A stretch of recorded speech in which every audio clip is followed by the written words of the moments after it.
I'm in parts unknown right now, walking around here. We're gonna, this is going to be a video that's gonna be put on YouTube. I haven't yet had the chance or opportunity. It's been a busy day. I've been moving around all day today, very busy. But I'm gonna say this, and it's gonna be addressed. This is gonna be a preamble. I'm going to address these individuals. I'm going to address these parasites that are on the internet. I said I was not going to do this. I haven't done it. I've been good about it. But now I'm going to do something about it. I'm going to address these parasites, these trolls, Angela Sanders, Mark Rebillet, Marty McBitch. You individuals are going to go down big time, okay? I'm not going to say this on Facebook. Kevin, I know you're watching right now. I know you're telling me, George, what are you doing? I'm doing this right now, okay? I'm going to put an end to this. This is going to be going on YouTube. So Facebook fans, ignore this. I'm going after you bitches. I'm coming out with a video this week. Other than that, Facebook fans, this is a video that's going to be on here, and then it's going to be transferred to YouTube. Take care.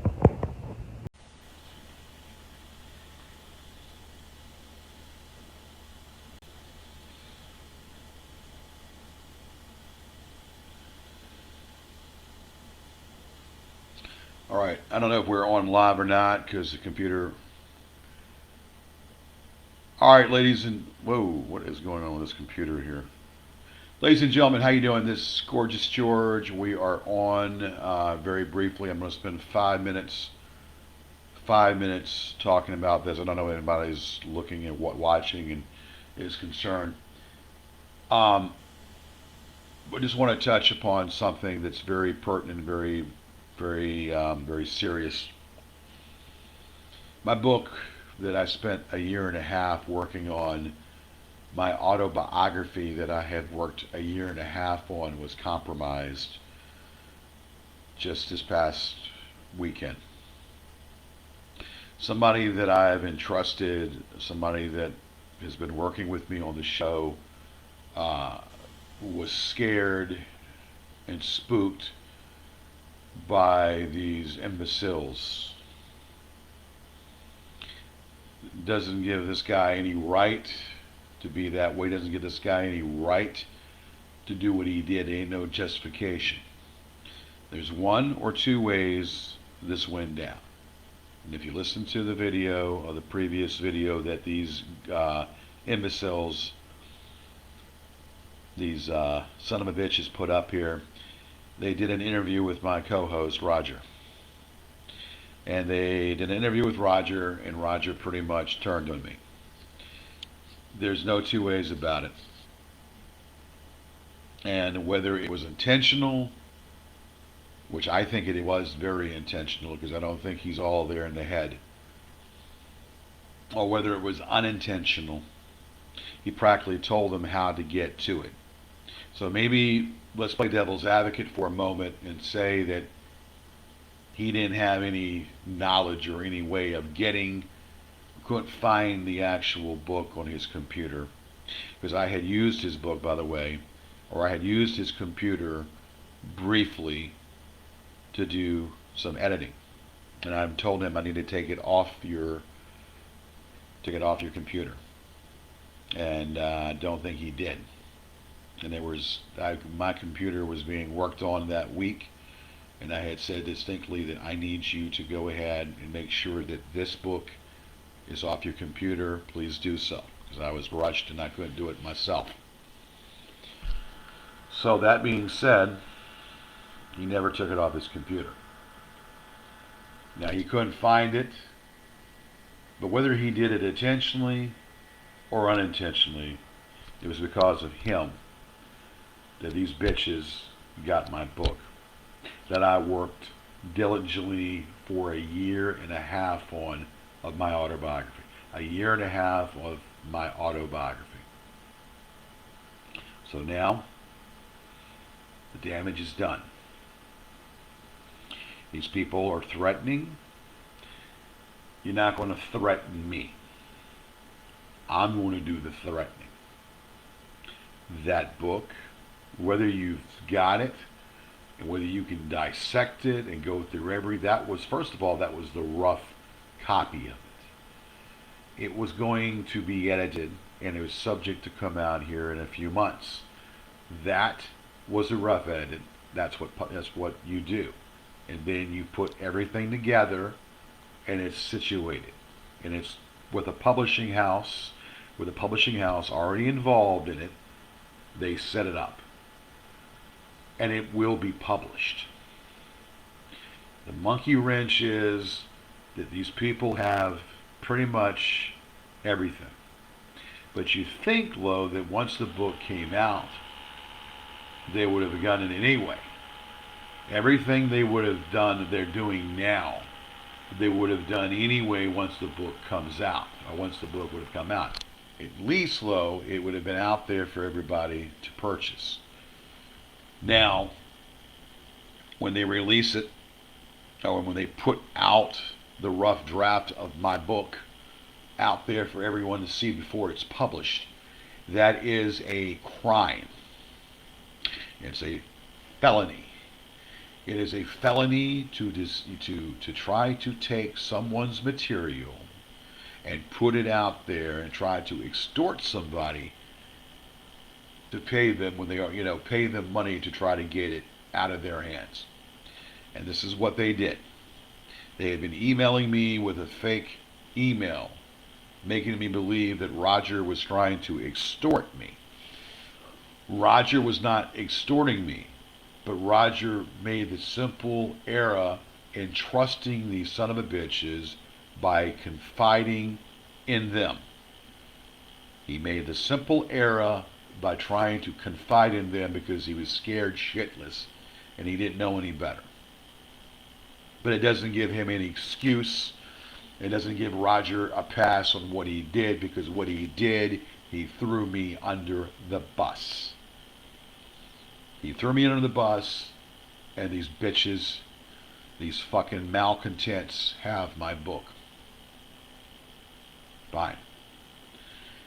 And they ain't going to stop the book from coming out. I might not get money out of it. I might not get the sales out of it, but you all go ahead and dissect it. You all go ahead and look at it page by page of that book. I don't care. It is the gospel truth. And nothing is going to silence the truth. That book is the gospel freaking truth. Now, do what you want. There will be consequences. The book goes out. The book gets displayed out there. There's going to be consequences. It might not be immediately, but it will be consequences. I swear there will be consequences of any part of that book. It might not be immediately, but it's going to happen. And I am serious. Of course, the one thing that I have going for me, unlike registering all of my TV shows and giving misinformation by somebody at the Law Library of Congress in 2013, where all of my shows had to be registered through the Law Library of Congress individually versus in a sample, because it was told to me that it would only be in sample form.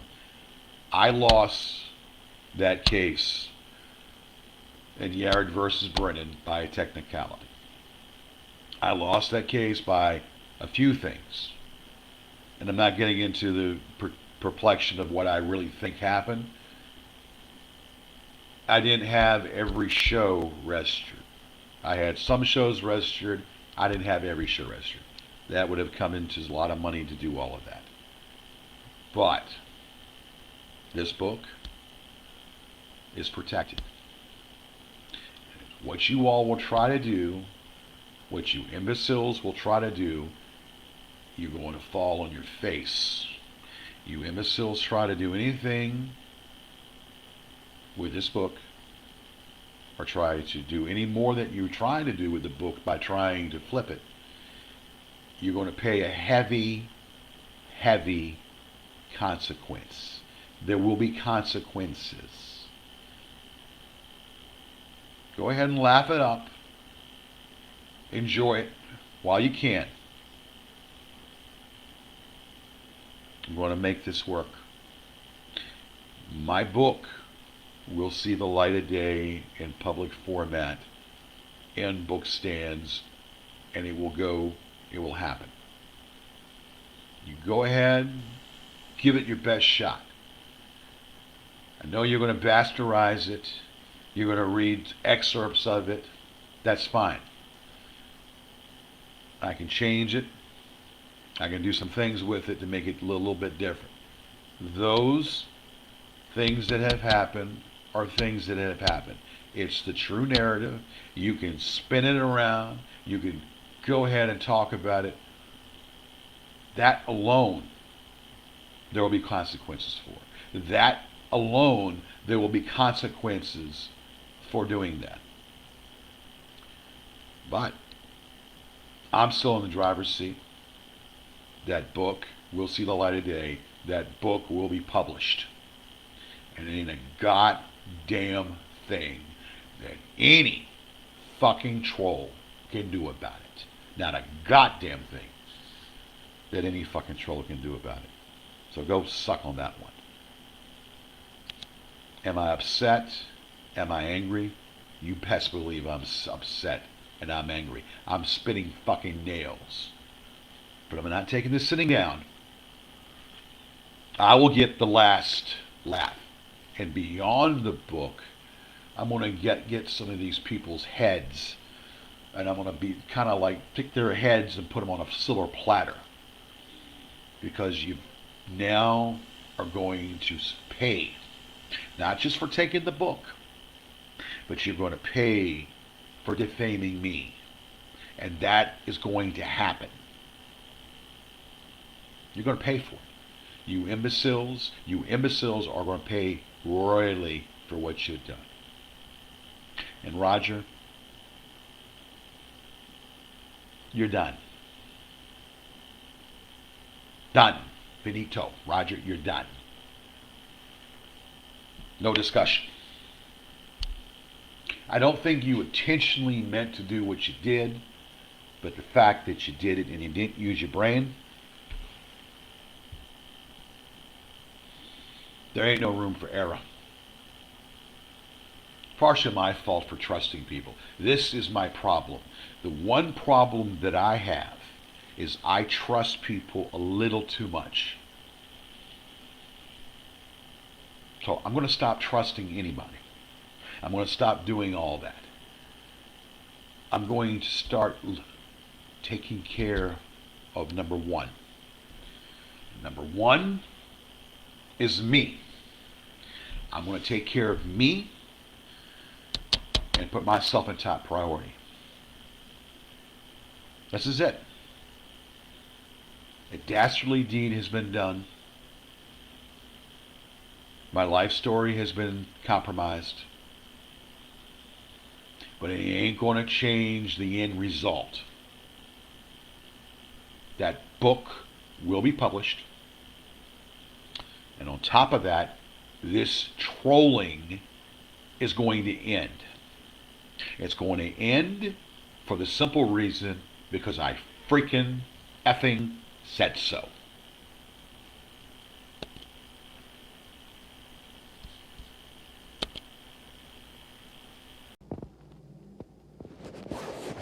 All right, good morning, folks. I have a hectic schedule.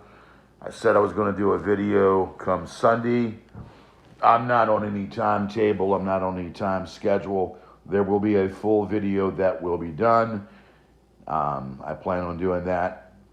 So I'll be doing something on Sunday. I have been kind of under the weather right now. So I am going to schedule this video coming up here and in a few days when I can be able to sit down and discuss a few things pertaining to my book, what is causing all this. But I'm going to say, Lo, in this video, that book pretty much is something that I take pride in. I created it. It took me a year and a half to almost 2 years to finish what is causing all this. It is an autobiography of my book, and I tell everybody who out there to go ahead and make a purchase. I am making a lot of money thus far. I've made over close to $200 in a span of a week. That's $200 profit in that book on Amazon and other venues, and I'm not going to dare say where the other venues are because I don't want these son of a bitches out there to be trying to put any more comments. These comments that are being put up, as you can tell, are being removed. I am removing these comments because they go against the guidelines and the abusive tactics that these trolls do. It goes against Amazon's guidelines, and unlike YouTube, Amazon will remove any abusive comments that are made. I take great pride in this book. This book is my life. This book is a legacy. This book talks about my life, and it does it in great terms, and anybody can see that basically that is stuff that I myself could not make up, stuff that I could make up, and it's true stuff. So we're going to get in great detail and great discussion about all this.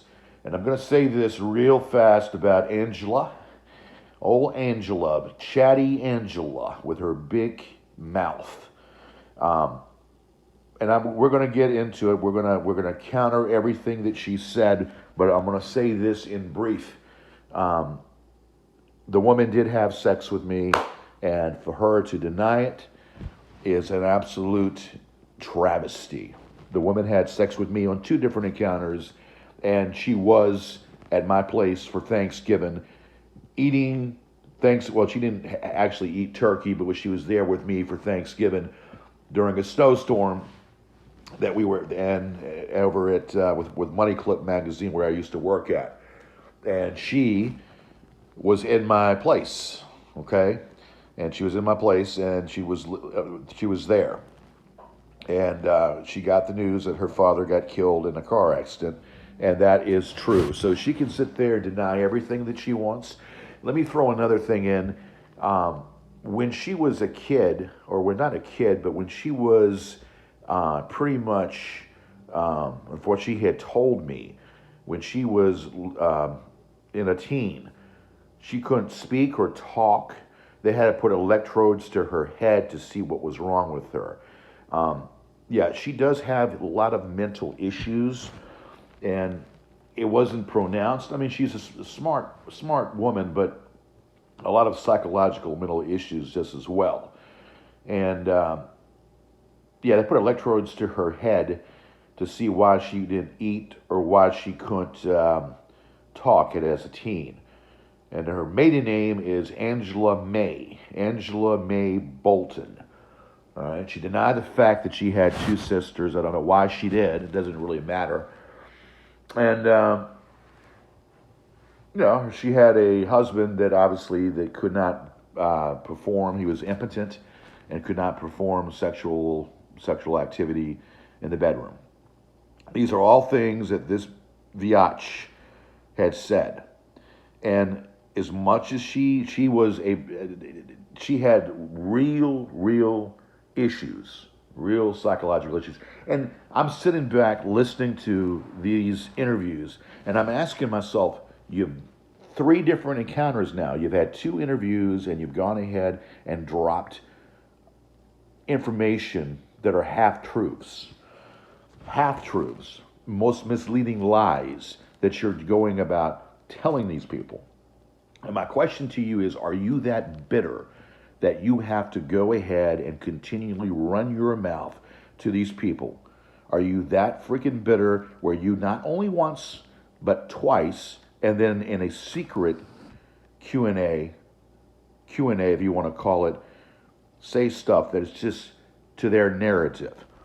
No, I've got a lot more than I'm going to say when I have the time. I'm a busy man. I don't like to do any more of these, what you would call rage troll videos, if you will. because I'm beyond it. I'm beyond talking about trolls. I'm beyond talking about all of that. But me and Kay Lazar are going to sit down probably within about a week, another week, and we're going to comb through everything and counterpoint everything that bitch said. Kevin was with me. Kevin knows all about Angela. Angela is a liar. Okay?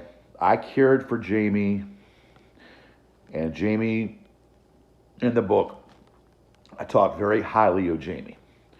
Okay? And in that book, it was very heart-shattering. It was very hurtful about everything that happened. Yes, the relationship was not perfect. I did not know everything, but I knew that she had a drug problem. And I was trying to help her as best as I could. And Angela, rather than the old saying, keep your friends close and keep your enemies even closer. And the question I have for Miss Angela Mae Bolton, a.k.a. Angela Sander, the question I have for you, who records conversations from a dead woman? Who records conversations from a dead woman and saves them on a computer 4 years later just to play them back for trolls? Who records conversations and saves conversations? That's a little bit demented. You had a nursing career that you were doing. It was time for you. You moved on with your life, and that's fine. But for you to perpetuate and continue this banter through these trolls, and not once, but twice get on there to trash me, and then to do a Q&A.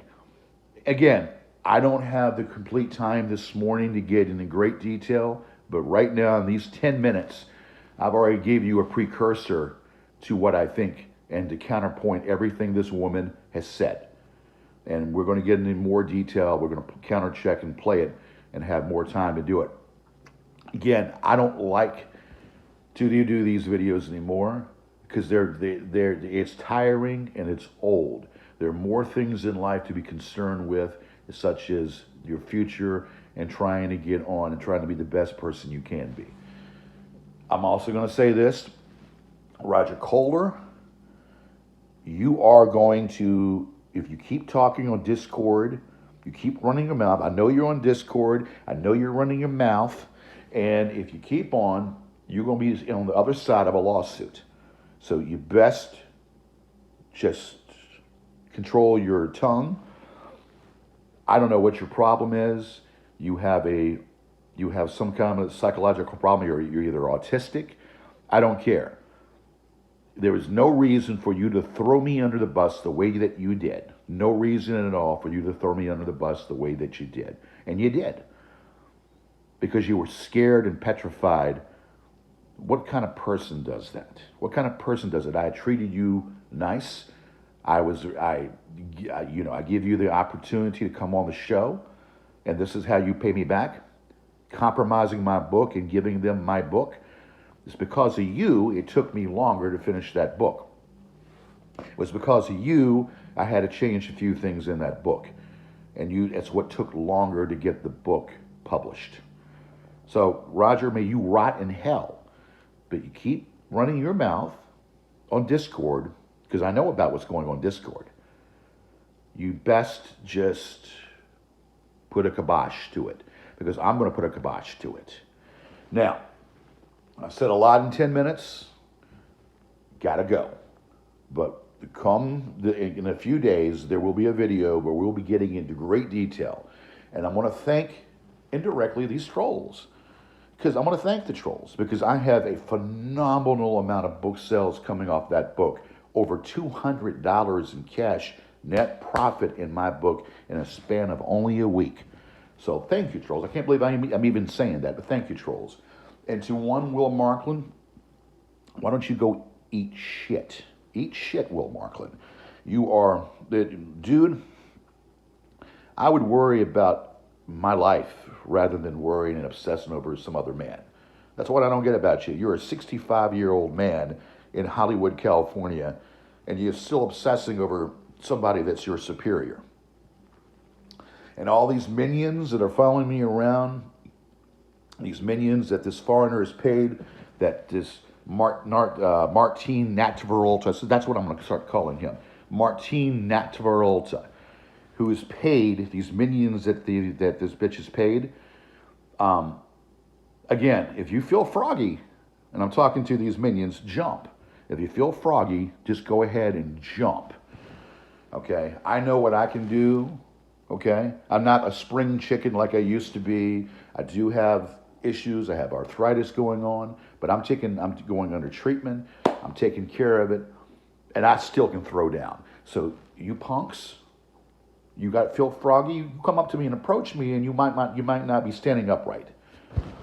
As far as as far as Saunders is concerned, as far as Michael Saunders, I would hope that you have virtually moved on. This, this ploy about Roger trying to say that he will be an investigator, and if Saunders comes out that Roger is going to be working to investigate and helping them out, well, we'll put a little kibosh to that too, but that ain't going to happen.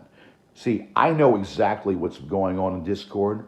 I might not be on there, but I know exactly what's going on. So you all keep talking, and it's going to be to your detriment. Now, I'm going to sit back. I'm going to enjoy the fact that I have a book and that I'm making profit, and I'm going to make a lot of books. I'll have a book signing, and my book will be the guiding light. My book will be the legacy when I'm long gone, and it will still be there as the true narrative. And you all haters, and this is why I don't like to do this, but you all haters can go drop. There will be one more video addressing this in full detail when I have more time. All right.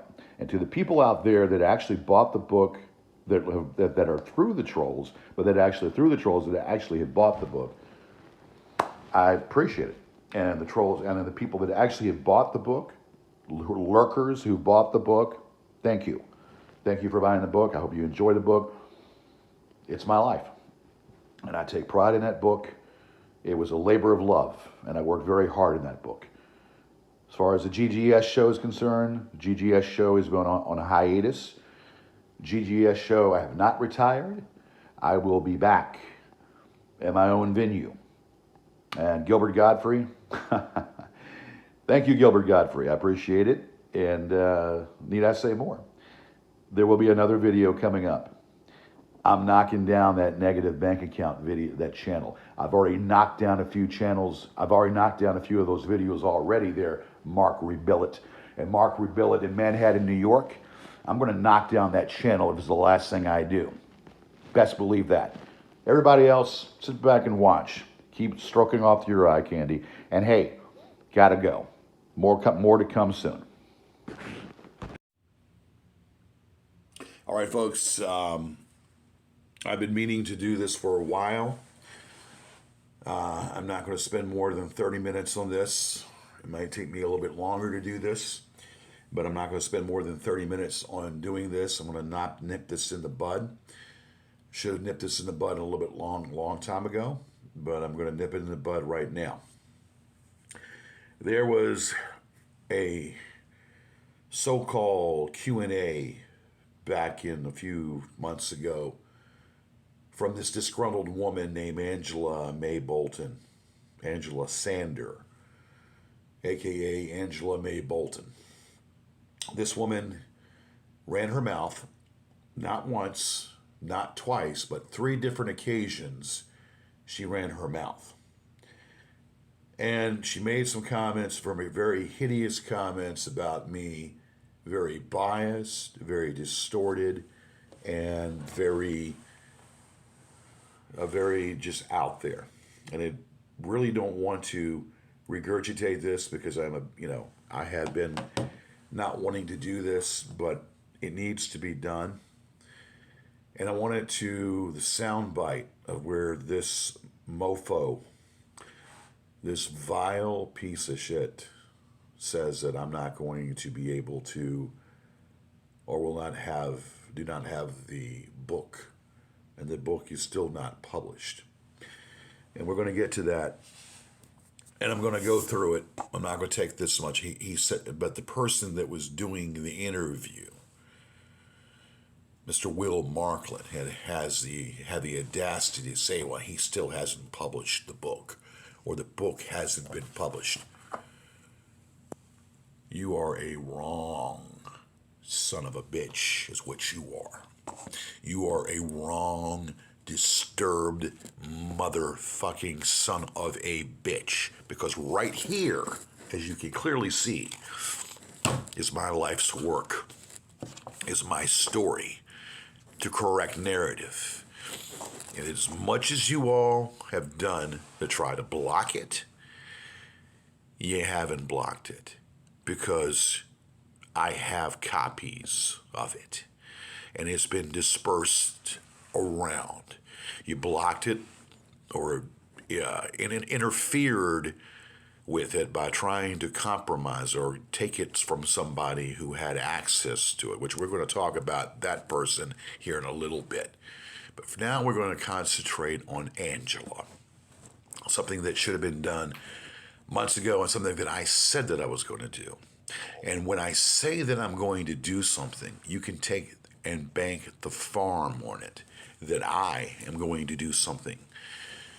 So this son of a bitch went ahead and was doing a Q&A with her, asking her questions pertaining to me. False questions. And like I said, I don't want to spend a lot on this. I'm going to cover it. I've already spent 10 minutes of my time already calling the bitch out. But I'm going to take a little bit of it, and I'm going to go ahead and call her out for the liar that she is.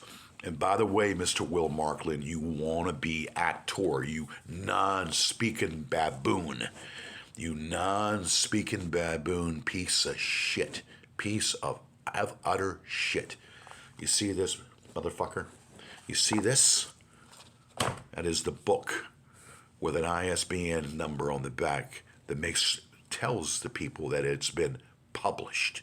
So you, sir, are a lying baboon. You, sir, are a fountain of misinformation. Now, we're going to get into this right now. I've already spent more time than I want to do.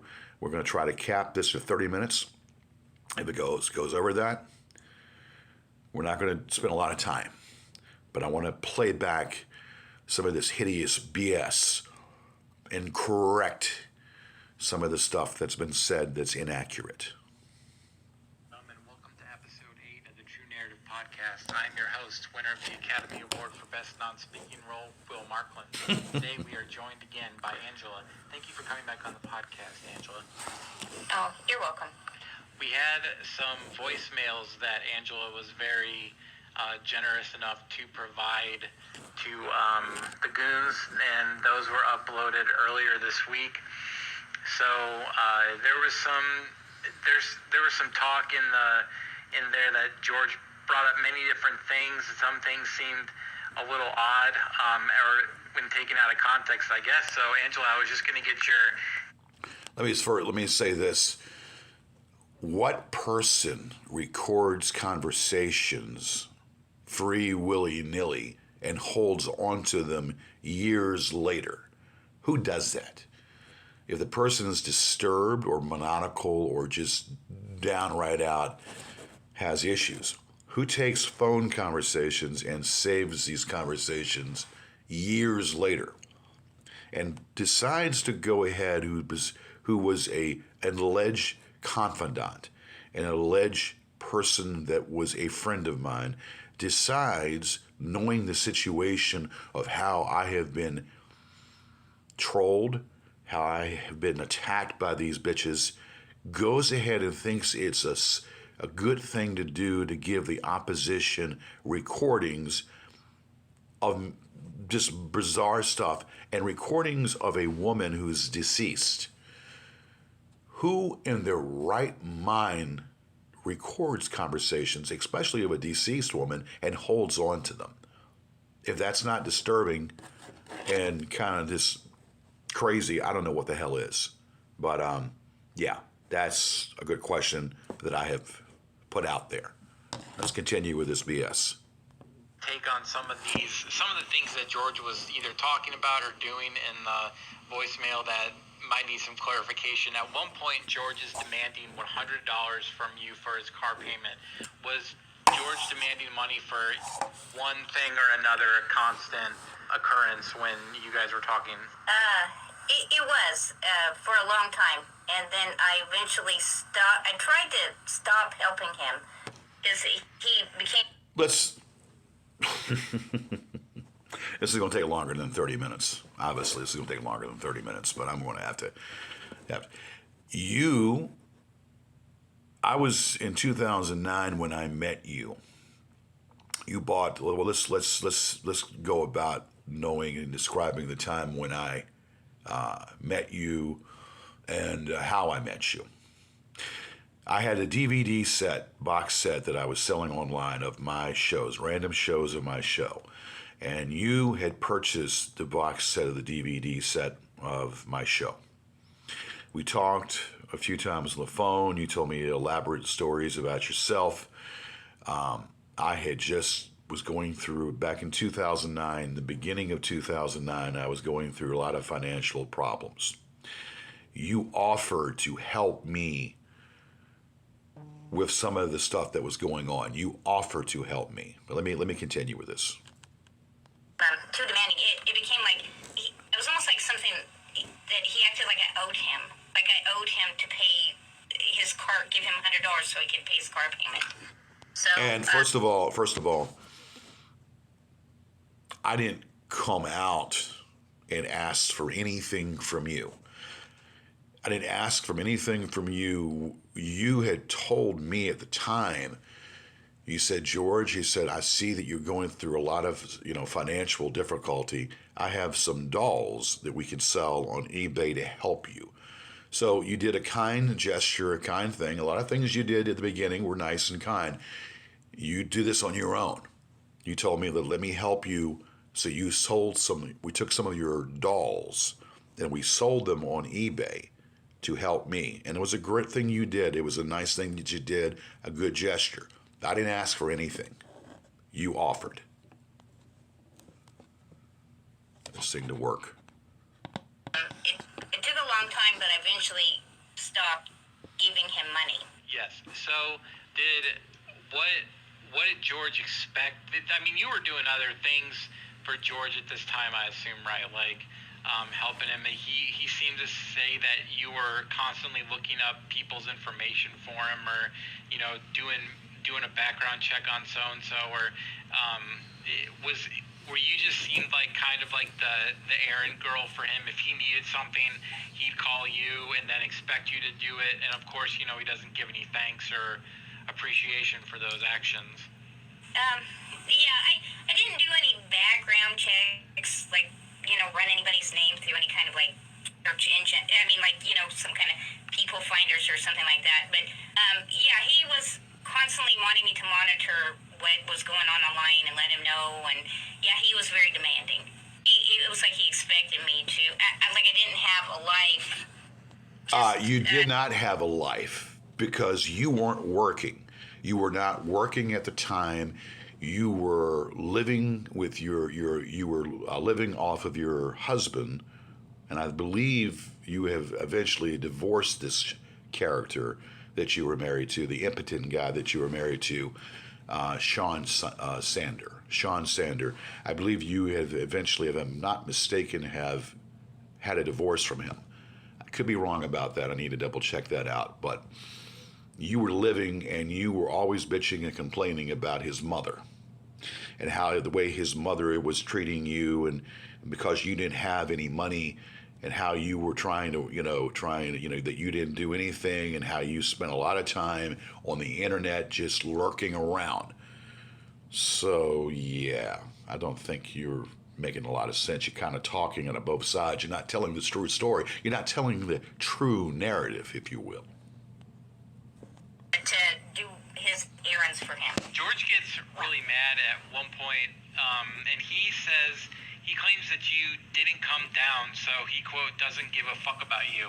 What does he mean when he says this? This has been a common thing whenever your name got brought up, that you didn't come back down.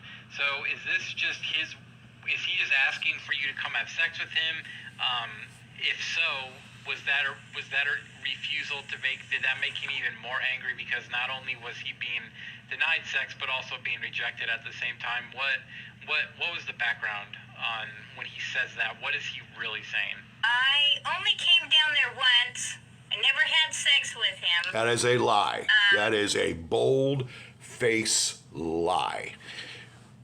We had an agreement, we had an arrangement, because we were talking on the phone, we would talk constantly.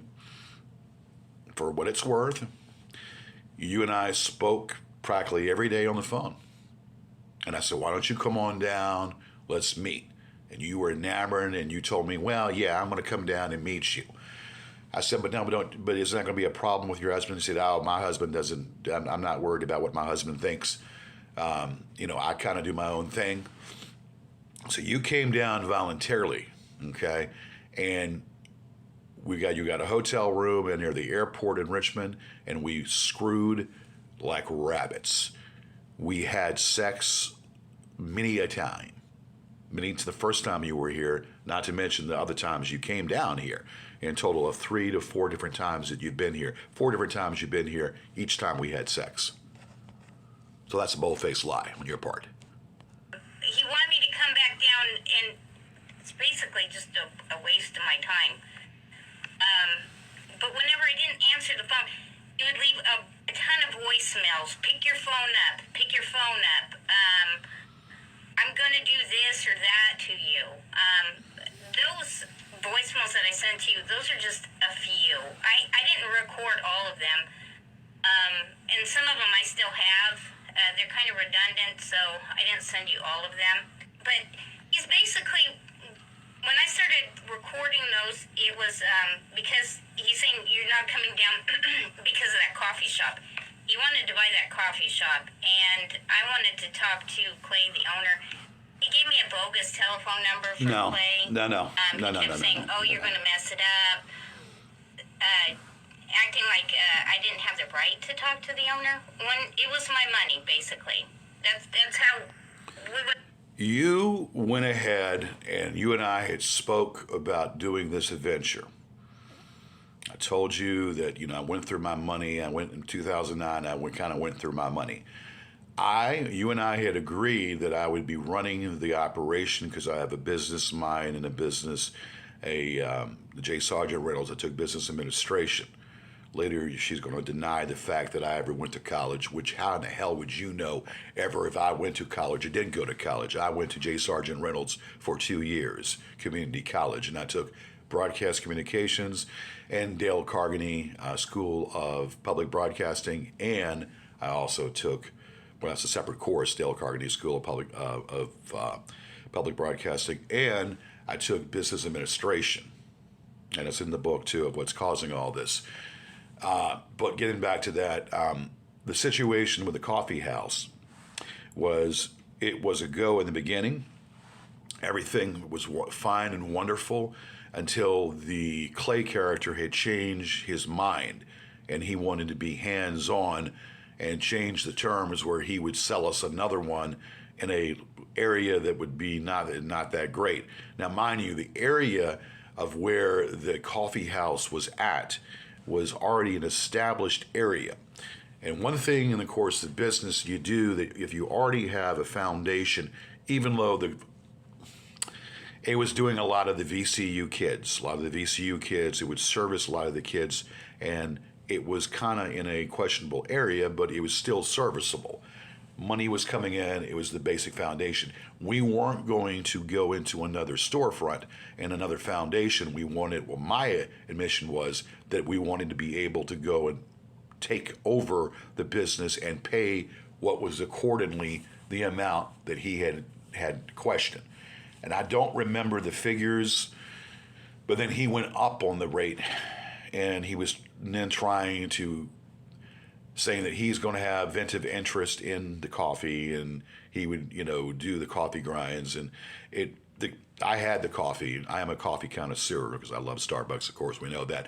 But the coffee was not even that. The coffee was horrible, and the product was horrible. So at the beginning, things were good. we had a good rapport, but then he changed his tune. And I told Angela, I said, look, this is not going to fly. When I was for it, she was against it. In the beginning, when I was for it, she was against it. But then when he changed his tune, I said, it ain't going to fly. And then when I became against it, Angela became for it. Go figure that one out. Kind of a mental disorder, if you ask me. But that's how that played out. And yeah, that's how that played out. It was a bunch of BS, basically. All right, let's go back to this BS. I bought it. It was with my money. But he acted like I didn't have a right to talk to. Yeah, well, it was going to be with your money, but you were going to let me run it. And I was going to run it, and you would get paid residual. Well, actually, we weren't going to pull any money from it. We were going to hire myself, and I was going to hire another person to run it. But that was all putting the horse before the cart, which we didn't do because, as I just said earlier, there was a lot of screw-ups with it. I didn't have a right to ask him any questions. And he gave me a fake number. So, and he kept saying, well, if you don't come down here, you better I give you the correct number. come down here in 20 days. He'd leave a voicemail like, you better come down here. It's 19 more days. You know, yeah, just kind of freaky, scary messages. Yeah, I definitely got that vibe off of the voicemails when I was listening to them. Just extremely demanding, hostile. And we know the background that George didn't have a penny to his name, so he's relying on you to... Listen, Sherlock, how in the hell would you know what I have to my name? Yes, at the time, money went fast. But how the fuck would you know what I had or what I didn't have? A narrative which is skewed with lies, a fountain of misinformation. Fund this coffee shop idea, and he doesn't even want you to have any part in checking out the background because George, I mean, you could agree with this that George didn't want you to vet any of the people that were involved in the process because it was most likely a shoddy deal, and George took the quick way out to affiliate with, you know, shady people who aren't gonna live up to their ends of bargains, just like George doesn't ever live up to his. George isn't really a business. I like to bust you upside the face, you piece of shit. I like to bust you. I like to meet you and like to bust you upside your fucking face. Man, I know he says he is, but he's not. He says that he went to, J. Sargent Reynolds Community College. Yeah, and he was Really a Dale. didn't Yeah. have a... And this is where she comes out and says that I didn't go to college. And again, how would you know what I did, Angela? Everything that I told you of what I did is what I told you. Everything that you knew from me and knew about my past is stuff that I told you. So how do you come off trying to fit their narrative of what my education level was? I went ahead and I had schooling and I went to J. Sargent Reynolds for 2 years. So you are spouting out a bunch of false information. He has some kind of business. He doesn't have a business degree. This is all made up. He doesn't know Says what who? he's doing. Says He who? says, well, You? if a business You don't know was what you're a turnkey doing. business, that was enough for him. You don't know what you're doing. My reasoning was they're selling this business because of some reason. Maybe it's probably they're not making a profit. You wanted to buy it. But to him, it was just, it's a turnkey You business. wanted to It's buy a good it. Deal. You got to buy it. You know. So, but like I said, he didn't really want me to talk to the owner, and he thought I was going to That's not mess true. it up. That's and not I was true. just going to use that as a... The reason why I didn't want you to talk to the owner because it was a dead issue. It was a dead issue when he changed the terms, the verbal terms that were spoken on the phone and the conversations we had. Again, at the beginning, it all sounded good. You and I were kind of talking about it, and you were against it in the beginning. Then when he changed the terms, this is when I became against it. And then because you want to be contrary, you then were for it. So let's tell it the way it is and tell the truth. Excuse not to come down there. He just got too demanding and too freaky about it. He just, and the straw that broke the camel's back was when he gave me the wrong phone number. I did not give you the wrong phone number. You took the wrong number. In the voicemail that he wasn't going to like the clientele that was in that. Was it working for the coffee shop, or the people that were coming in to get coffee were young beatniks, as he put it? This coffee shop was located in, as far as I could tell, kind of a bad area of town. I'm not from Richmond, but it wasn't doing very well. The only people that frequented it were a few, college kids that lived around the area. He wanted to do really dumb things with it, like have karaoke in the coffee shop. Exactly. Just weird crap like that. Now, okay, just because you anyway. think it's weird doesn't make it weird.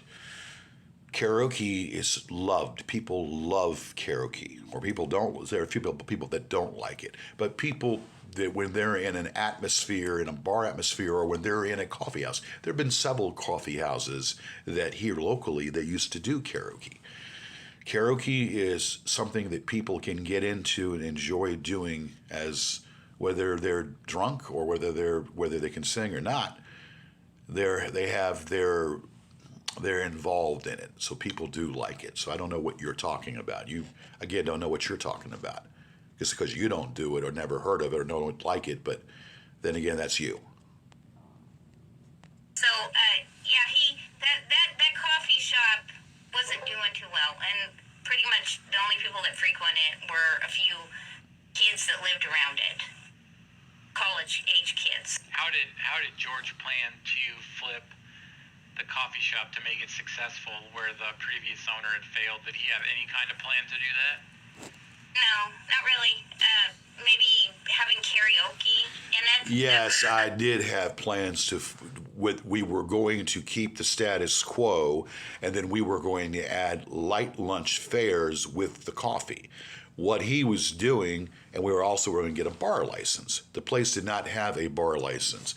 And if you know anything about opening up a restaurant or opening up an establishment, you have to have, when you have bar sales, you have to have food sales. This is a given. Anybody in their right mind knows the difference.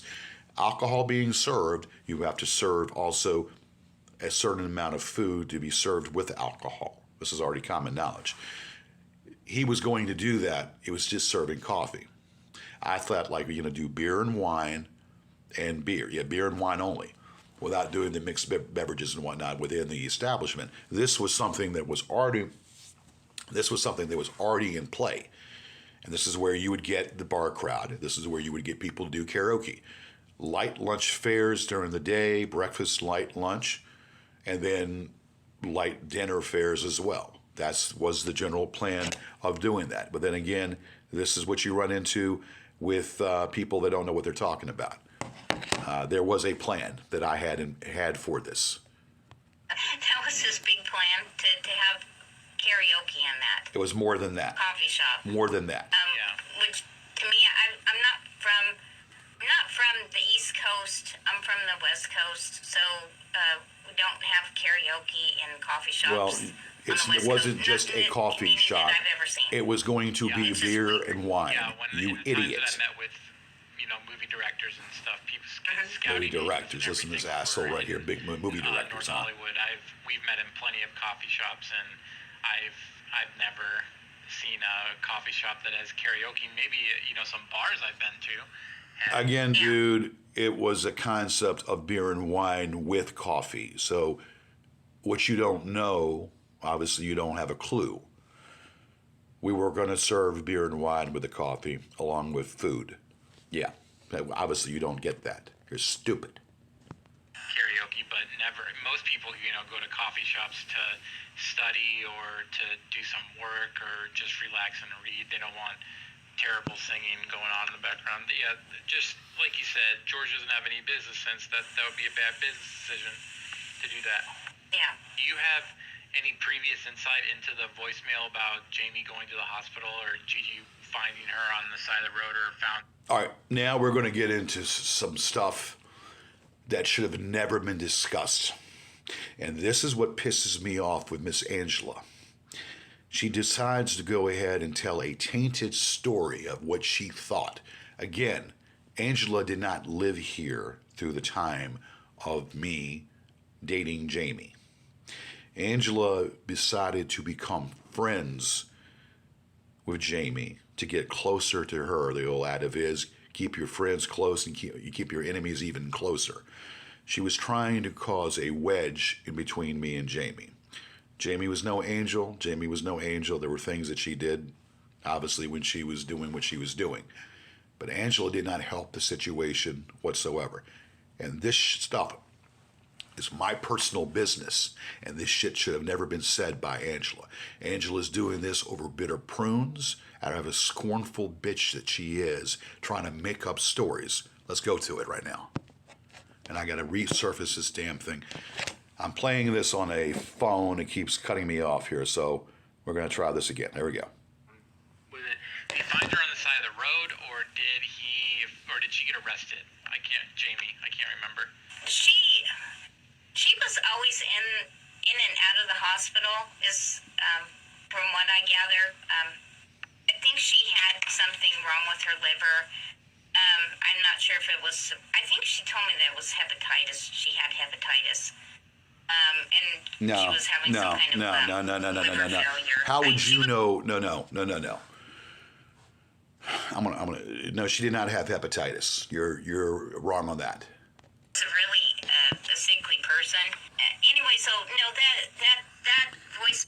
Jamie had drug issues. Jamie had some drug issues. She had residual, because when you mess with heroin, or when you do heroin, it messes your liver up.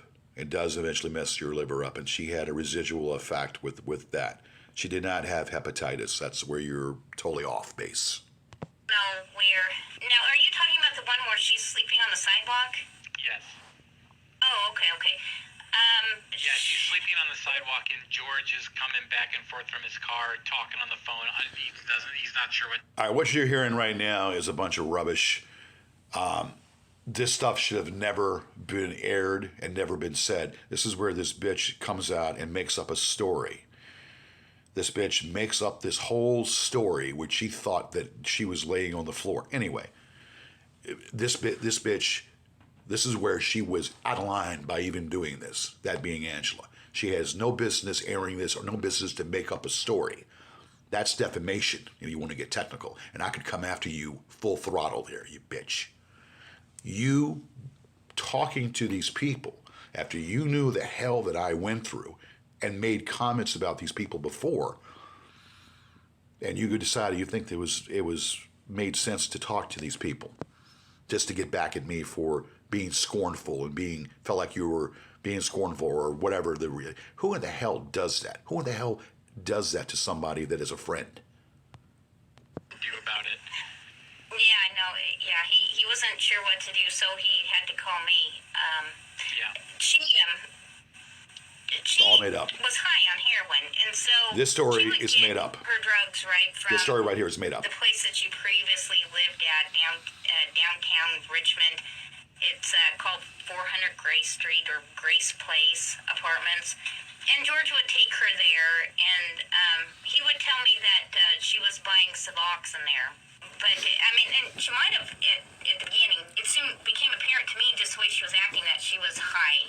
And you don't know anything of what you're talking about. Yes, she was doing Suboxone. If you know anything about people who know have a drug problem and a drug addiction, Suboxone is more of a deterrent to it's also kind of like a drug derivative, but Suboxone is more something to try to temper out or even out the desire to do fentanyl or do heroin or have that desire to do that. Again, I was not knowing every nook and cranny of what was going on, but I knew that basically that this Suboxone helped her crave her cravings for it. And if you Google Suboxone, you'll know what Suboxone is. That night, he used to take her, he would stay up all night driving that taxi, and he used to take her sometimes with him.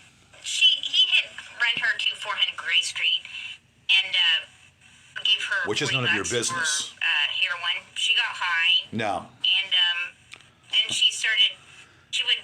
You have no idea what you're talking about. She would She would just do off the wall things. She was higher than a kite, and evidently that night she had ran across the street and fell asleep on the sidewalk and wasn't getting up. So he called me to get me to call her to see if I could wake her up. If he's right in front of her on the street, why doesn't he just go over there and try and wake her up? Why does he ask you to call her? Because she wouldn't listen to him. Oh. Yeah. He Made up. thought that she would listen to me. Made up story. Sounds like a loving, committed, off and on, again, really. Will Marklin, if I ever saw you, I would bust your fucking face wide open. You know what, Will Marklin? You're the cause, partially part of the cause, by getting that foreigner involved in my business, which we're going to talk about that foreigner in one moment. I like to bust up your face and do some cosmetic surgery to it. You son of a bitch, you talentless piece of shit. Relationship, the Yardian standard when it comes to. Yeah. Let me tell you something again. This is coming from a man that lives in a hellhole, that almost got booted out of his apartment. Now you're talking about me and my living arrangement and getting off to the misfortune that I had in losing my home. Okay, which everybody's clear in the book talks about in 2018 that I lost my home to a foreclosure. These people are bottom feeders. So what they're lacking is they desire someone else's downfall to make themselves feel better. And this man has got a mental disorder somewhere in his noggin. But let me tell you something. I would knock your noggin and knock it from clear out of the moon, because you orchestrated this shit by getting her involved in this and by her making up stories. I took you to court. The fact that I haven't let you off doesn't mean that I can't start a new case against you, you motherfucking piece of shit. When you get into some woman's business and when you talk and run your mouth, you're opening yourself up to problems. And you see, just because I haven't said anything, I live my life. But I'm well aware of what you are. You are a vile piece of shit. And you live in some cardboard apartment where you almost lost your apartment. You're a drug adduced, probably a pedo. It wouldn't surprise me in the least bit. So go, you know what? You couldn't even stand. You couldn't even be put, not on the same level, intelligent-wise or career-wise, as me. Okay?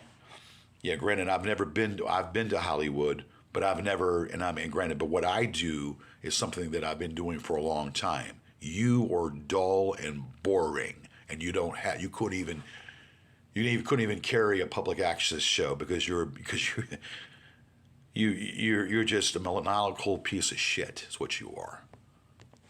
I've got a question from Jersey Brick Guy off of YouTube, and it says, "What was your first reaction to George when you met him, and where were you? Did he smell? How ill dressed was he, etc.?" When I first saw him in public, he looked pretty much disheveled, like he always looks. And yeah, the first thing I noticed was, You didn't think so. You didn't think so at all. You were you were enjoying that wood going through you. When you came down, you wanted to hang out, you were enjoying the wood going through your cervix. And you were enjoying every sexual encounter we had. So don't lie about it, okay? And you're trying to impress this guy. This guy is a buffoon. And when you associate with buffoons, when you associate with trash, that makes you a trash also. So this is a total witch hunt. This is a total something you want to talk about. Me being disheveled? You didn't think so. You were enjoying a lot of time and you knew who I was. And now you're just coming out here because of bitter prunes. Recording conversations 4 years later, holding conversations 4 years later. Unbelievable. There's not issue in that head. Of course, there was an issue in that head because they had to put electrodes to your head at a young age because you couldn't talk and you didn't eat. They thought you were anorexic. You remember you telling me that? They had to put electrodes to your head to see what was wrong with your brain. You remember when you told me that, all that information? Yeah. That to be told also, too. So it would explain a lot about all this crap. All the dirt underneath his fingernails. Yeah. If you Dirt see on my George fingernails? in What real dirt? life, Dirt on my fingernails? he looks even crazier than Please. he does on the internet. He's different looking. He's got weird eyes and he's weird. He's You didn't think so. You enjoyed being with me. You didn't think that I was weird. You enjoyed your time with me. So let's get it right before you don't wreck yourself. Don't make up your narrative that is so misfounded. You wanted to have a child with me. You and I agreed to having a child. That was a mistake on my part. No, but you didn't think I was weird. You were digging the mullet look. Okay? So don't hand that garbage. something to see in real life. So you Kind of like Sasquatch. If you saw Bigfoot in real life, that'd be kind of same thing there. he's about Coming from a scorn bitch. Coming from a scorn Henry bitch. and Jay have always got him in their sights, so he's constantly spotted. But yeah, I can I'm understand getting that constantly there- spotted. You tell these minions that are being following me around to come up to me sometime. They can go ahead and follow me around and do what they want to do. Have them come up to me. And let's see what they can do then. people on Reddit who said that George had DoorDashed to him and he was extremely disheveled and he smelled. Do you think that's because You know what smells? You know who smells? It's your upper lip that smells. This is the garbage. This is the rubbish. This is the garbage that they spew because they can't come up with anything else more to say about someone, coming up with phantom people and phantom stuff and then trying to denigrate something that I do part-time. Yes, I do that part-time and try to denigrate what I do by saying this, that, or the other to try to make themselves, to try to put more daggers or throw more daggers at me when all you're doing is pretty much making yourself look like an idiot by saying this shit. George just doesn't know how to bathe? I mean, Roger said that that's what he thinks. He said even when George would come out of the shower, he would still stink really Yeah, bad. and he's referring to the I fact, didn't know and George was taking okay, a we're going to shower. talk about Roger in a moment. The time that I visited his house, there was two showers. One you could totally tell nobody used, and because there was dirt in the tub. The other one, he wasn't taking a shower because it was cold water. He didn't have any gas to heat that. I had a brief problem with Henrico County when they went ahead and turned my water off, or turned the hot water off. I had two brief issues with Henrico County. I was ready to sue Henrico County for turning my water off 2 different times. They eventually got it straight, and they eventually fixed the matter. During that time, you happened to be there. It was Thanksgiving when you were there. And during that time, that's when they did that. And it was a snowstorm and all that, but that was eventually corrected. So, yeah, so you take something and then you make it more to be to their narrative. Yeah, that doesn't make any, you can keep doing that all you want. You're going to be hearing this throughout this. We've already gone over 30 minutes already, so it's already now 40 minutes. I knew this. House or the water, so it was cold water. So I think what he did is he washed his hair in the sink. And if he did take a shower, which was every Oh once in my a blue fucking moon, God. it Really? would be at the Really? gym. Really? That doesn't Really? surprise me at all. Yeah. He used to talk about having a shower at the gym. Yeah. Don Watson asked, is it possible that Jamie was not the first person to fall victim to George? Do you think it is possible that, given what we know about George's past shady past in regards to women, that there may be other women who have either been hurt? This is a bunch of nonsense, is what this is. This is a bunch of absolute fucking nonsense. It doesn't even deserve this channel. that was put up here by Rebillet, some buffoon YouTuber that has a thing with YouTube. Again, YouTube is part of the problem because none of this garbage should be even aired, because I don't give a damn if you're in a movie theater and you yell fire. Is that right to yell fire in a movie theater when there's no fire? This is the same comparison to this. Freedom of speech. This is an assassination on one's character. This is an assassination attempt on my character and my person and my persona. And this is pure defamation. And this is proof of defamation right here. So in a way for this to be up, open up a lot of channels there be for me to come after these bitches. That being Marklin and perhaps maybe even Angela. Yes. So I would think that this is utter bullshit that's being spewed. Her died as a result of substance abuse while in his abusive company. George talked about several times that she did not die in my place. She died in the old Jewish man's house. That's another fallacy. he has a thing for drug addicts, and I think you had mentioned something about Have a thing for drug addicts. Listen to this garbage. Listen to this garbage. George is giving to that was also a drug addict and small-time criminal. Yeah. Well, there's Sue, and he would give her money, and from what I gather, is like she would call him out of the blue, and she would want him to wire her money.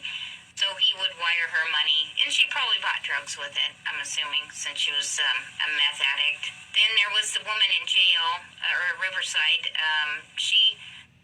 What he told me is that, now he's like a little kid when it comes to women, and they're like, it's basically... All right, so this is what she's talking about now, a bunch of shit saying that I have perhaps mommy issues or whatever. Where in the hell do you get off by saying I have mommy issues, or I come off that I'm so like a baby in a candy store when it comes to dating a woman or being with a woman? I have been with lots of women in my life. I've been with lots of women, wined and dined lots of women. So because, again, of your bitter prunes, then again because of your bitterness because of a deceased woman, and then you're coming out here and just trying to premeditate all of this personal attack on my character, assassination on my character, you need to be dealt with, and you will be dealt with one way or the other. I could still come at you as well. A little kid crush on him is what he has, right? Yeah. And it's pretty easy because he's not very smart, for these type of women to take advantage of him, you know? But what was it, the deal with her? He met her at a pizza place. She was working as a waitress at a pizza place. That's nobody's business. What I see, see, what's the purpose? What's the purpose of you running your mouth telling people my business? What is the purpose of you going catty-chatty telling my detractors my business? It makes me wonder to know how much did they pay you? How much did they pay you for this garbage? How much did they pay? This is what you would hear and see in the National Enquirer. All of this this is going more over than one. This is what I didn't want, to spend more than a certain amount of time dealing with this. And it's already gone 45 minutes. Anyway, I'm going to try to wrap this up as soon as I can. I'm going to probably be still at this at an hour and a half. I think she'd been in and out of jail from what he told me. Anyway, so he started giving her money, and she ended up back in jail. And he went down to see her, I guess. He's talking about somebody. This is none about anybody's business. Not anybody's business whatsoever. Telling a tainted version of the story. With him, of course. And then when she was back in jail, need money, she would write to him and write, letters. Oh, woe is me. I'm just a poor whatever. Can you send me some money? And he would, and I think he bought her some shoes. I think even, from what I gather, even borrowed money off of Saunders to No, give her no, some no, money no, no, in no, no, no, no, jail. no. Where do you get that shit from? Where do you get that shit from that I borrowed money from that lame-based drug addict? You are just out of touch with reality. Who in the hell planted that seed? That's a bunch of crap. But when she got out of jail, she didn't really want to have anything to do with them. You're not surprised about that, are you? No, I'm not.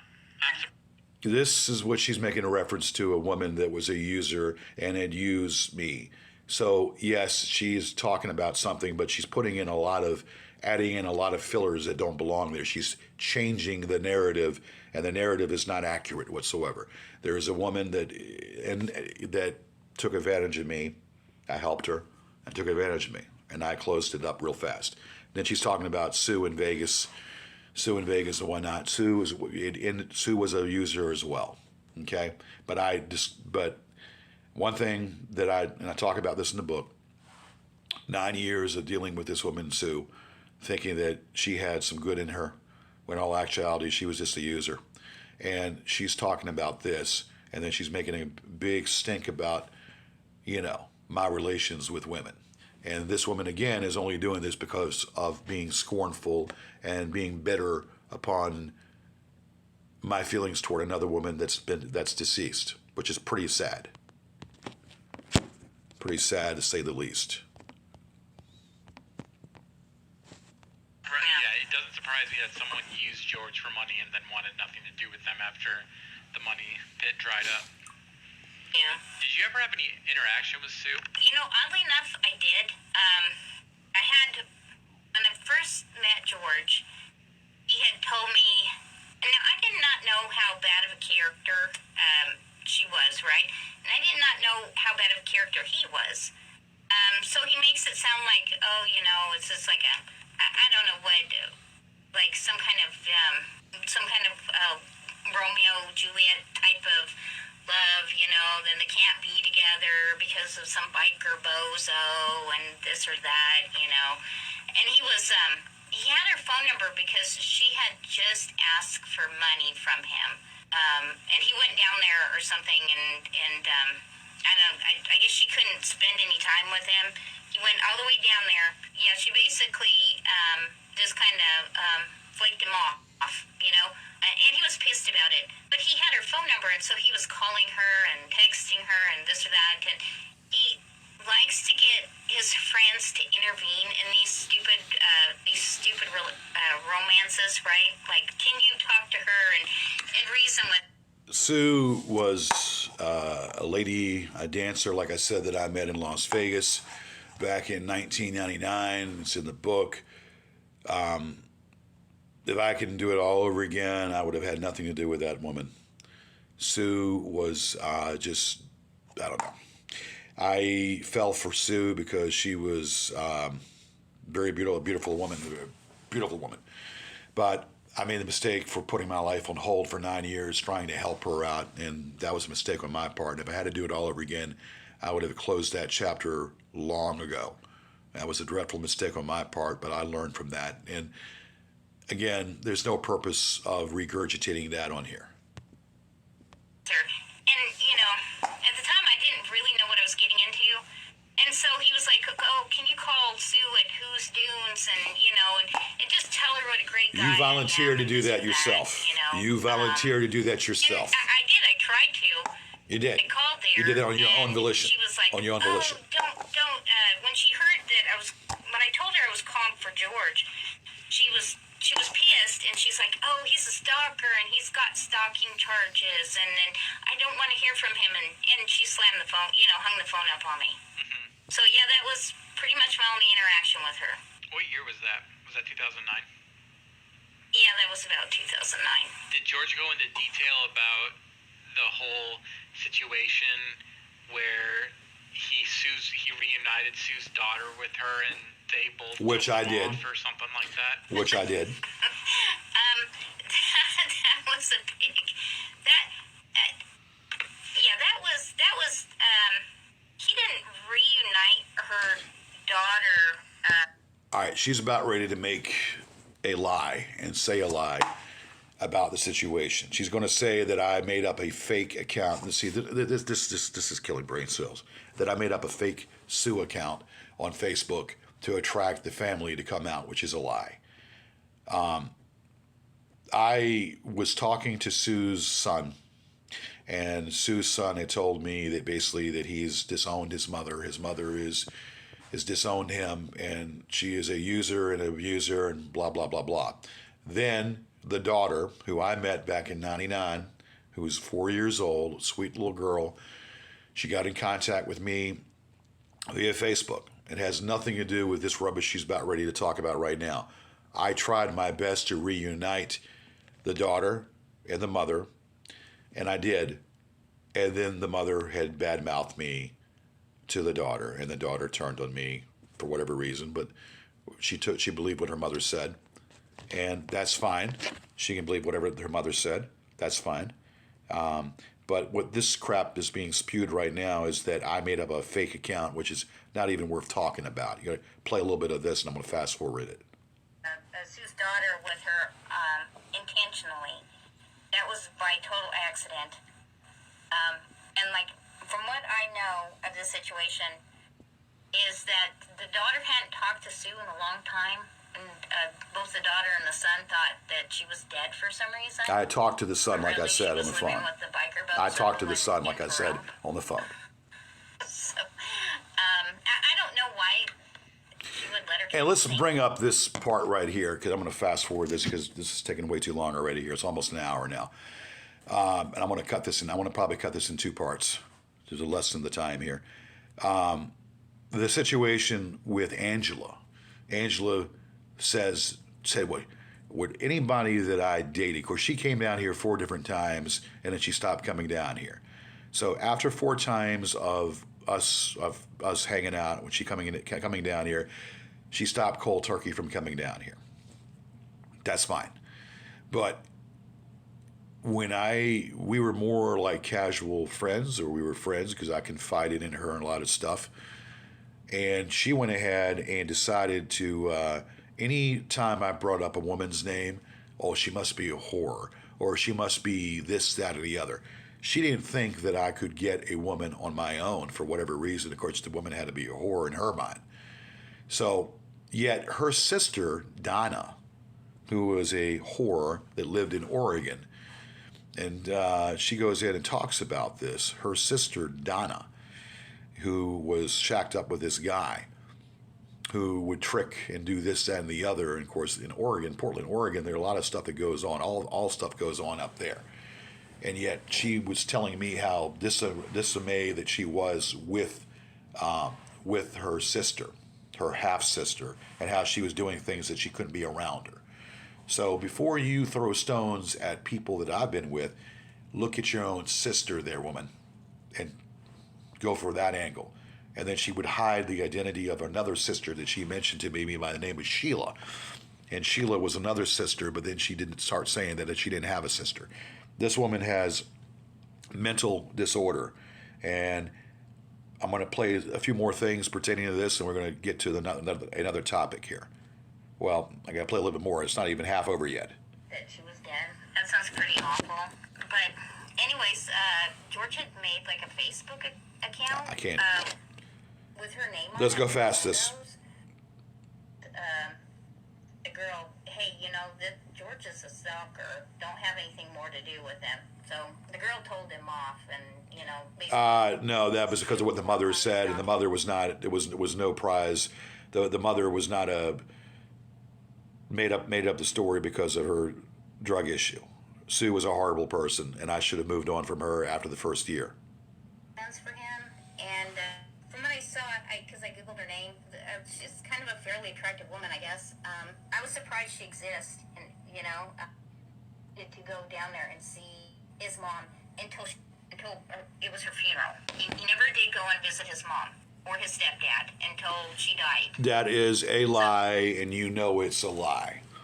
I would go down to see my mother every year when I went to Vegas. On the years of me driving 6-8 different times from Richmond, Virginia to Las Vegas. 8 different times that I took that trip. 8 different times that I flew down there. 16 times in total of going to Vegas. The 8 different times I went there, I would always stop to see my mother. You have no idea what you're talking about. Now you're crossing now you're crossing the freaking line. And I asked him. I said, because to me, I'm thinking, okay, well, you're driving what over 3,000 miles to Las Vegas to see Sue, but you can't drive 300-400 miles to see your mom? And he was like, oh well, I don't like to go visit her because it's depressing to me. That's what he said. It's very obvious that George's mom wanted nothing to do with him. Fountain of misinformation. My mother loved me, and I loved my mother. My mother she was schizophrenic. She went through a lot of emotional problems, and she went through a lot of issues. She had developed Alzheimer's, and it was a horrible, horrible experience because the meds that my mother took, and I don't know why I'm even discussing this because it's no one's damn business, but it has to be discussed because this bitch ran her mouth. My mother was a beautiful woman. My mother loved me, and she knew that she couldn't take care of me. My father would get upset with her because she had some mental disorder, and it ran with her, and she was a wonderful person, great heart, good soul. Richard, who took care of her, thanks to Richard, of course, he's now deceased now. He died here just recently during last year. But he took care of my mother, my stepdad. And my mother was a great person. So this bitch has no idea what she's talking about. There's that, and then I believe both of those individuals passed away. His mom and his stepdad. He has a stepmother up in Michigan who is named Lucy, and she's just so evil to him. He hates. She was talking about my stepmother, which doesn't need to be talked about. We're going to go past that. You said he had that gumball machine at the insurance doctor, and that's what he was using to go talk to Jenny. Let's go past that because it's not worth discussing. There's a bunch of crap. Yeah. But every once in a while, little things like that would come out, and just kind of make you go, that's odd. Yeah. Did I answer that question? I think so. I think it's pretty well established at this point that George disappointed his father. I don't think George's dad had too many high expectations for George. At the end, that's why he had that inheritance divvied out to him over the years. You have no idea about my father, so therefore you can't speak about my father. You bitch never met my father. You bitch never met anybody in my family, never met my father. Only you can go by what I told you. And what you're doing is talking a bunch of rubbish and a bunch of BS because of being scornful over a deceased woman. This is already an hour now. God damn, this is why I didn't want to do this. Yeah, and that was a sign that the butthole toucher knew that, or the janitor, sorry. Again, Marklin, I would feed you your feces to you through a straw if you said any of that to my face. If you said any of that garbage to my face, Marklin, I would feed it to you up a straw in liquid format, and you would drink every morsel of it, you bitch. You son of a bitch. You're a piece of shit. I knew that George was going to blow all that money at one time, which is why he had it out. What my father did, he had an inheritance. I went through the money within 8 years. I made a lot of mistakes. I don't blame anybody for those mistakes. Those mistakes that I made, no one else. So yes, it haunts me to this day. My father cared about me, loved me enough to help me out, and Young and foolish, I made some errors. I made a lot of errors. And I don't blame anybody but myself on that. So spin it, sniff it, do whatever you want with it. Yeah, I'm sorry. The whole family, him and his dad, and the grandfather, the hypno rapist grandpa. Yeah. All right, so they're going to talk about something or another about my grandfather. Again, the grandfather something. was like a hypno rapist. You know, I also I found something where it's about that grandfather where it said that Amin, right, had been married to a woman previously, like her name was Marie. I believe her name was Marie. And that he was still married to her when he married Adele. So he was married to two women at once, as far as I can tell. Who George's dad was? No, the grandfather. Oh, okay. Yeah. Huh. I didn't. That Yeah. wouldn't surprise me. Where do you get this? Defamation. I could take you and sue the living shit out of you, bitch. Angela, I could sue the living shit out of you, bitch, for doing what you're doing. A news article about my grandfather. My grandfather was an Oriental rug seller in White Sulphur Springs, West Virginia. The Yared store name was over furniture. I mean, not furniture. It was over Oriental rugs that my grandfather sold and made and distributed from Lebanon and throughout overseas. These are rugs that my father worked for my grandfather, and they worked together. So you can talk about a hypno rapist all you want, and you can just go ahead and sue the living crap out of you. Matter of fact, it's not a question of if, it's just a question of when. You need to be sued, you bitch. You fucking bitch. You need to be sued. All this crap and all this rubbish you've been talking about, again, this is stuff that I didn't want to just talk about, but it needed to be talked about because it's a bunch of false crap. And yeah, it's sickening to even listen to this crap. He was a rug seller, an Oriental rug seller. That's correct. Yeah, he had, as far as I can tell, that both women were in two different states at the time, and the divorce happened after his, the divorce happened after he was married to Adele. So, yeah, he would have been married to two women at once. Elder Kong also asked, George admitted that Jamie started the allegations regarding rape. Did Jamie discuss this topic with you? What do you think happened? This is pure speculation, so you're not saying yes. Yeah, this to avoid any, whatever. Lawsuit? George, that's another thing. George, unless Saunders helps him, George can't sue anybody. I'm not saying that. That's what you think, bitch. That's what you trolls think, and that's what you think, bitch. And we'll tell you something. I can do a lot of things without that queer. And we'll talk about Saunders later. But I can do a lot. So you're misinformed, bitch. You have no fucking clue of what you're talking about.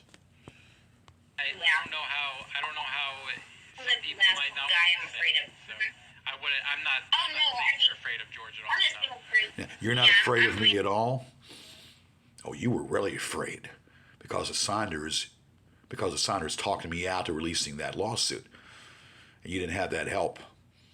I can reopen the lawsuit at any time I want. And that foreigner friend of yours would go down as well. And I'll show his face in a moment because I've got a picture of that foreigner, which I'm going to show in upcoming videos. I'm being truthful. I don't know. She told me, like I said, that he was touching her when she was sleeping, and we had a conversation, and I told her that she should stop going over there and passing out because, he's going to get more aggressive with you. Jamie and I were in a consensual relationship.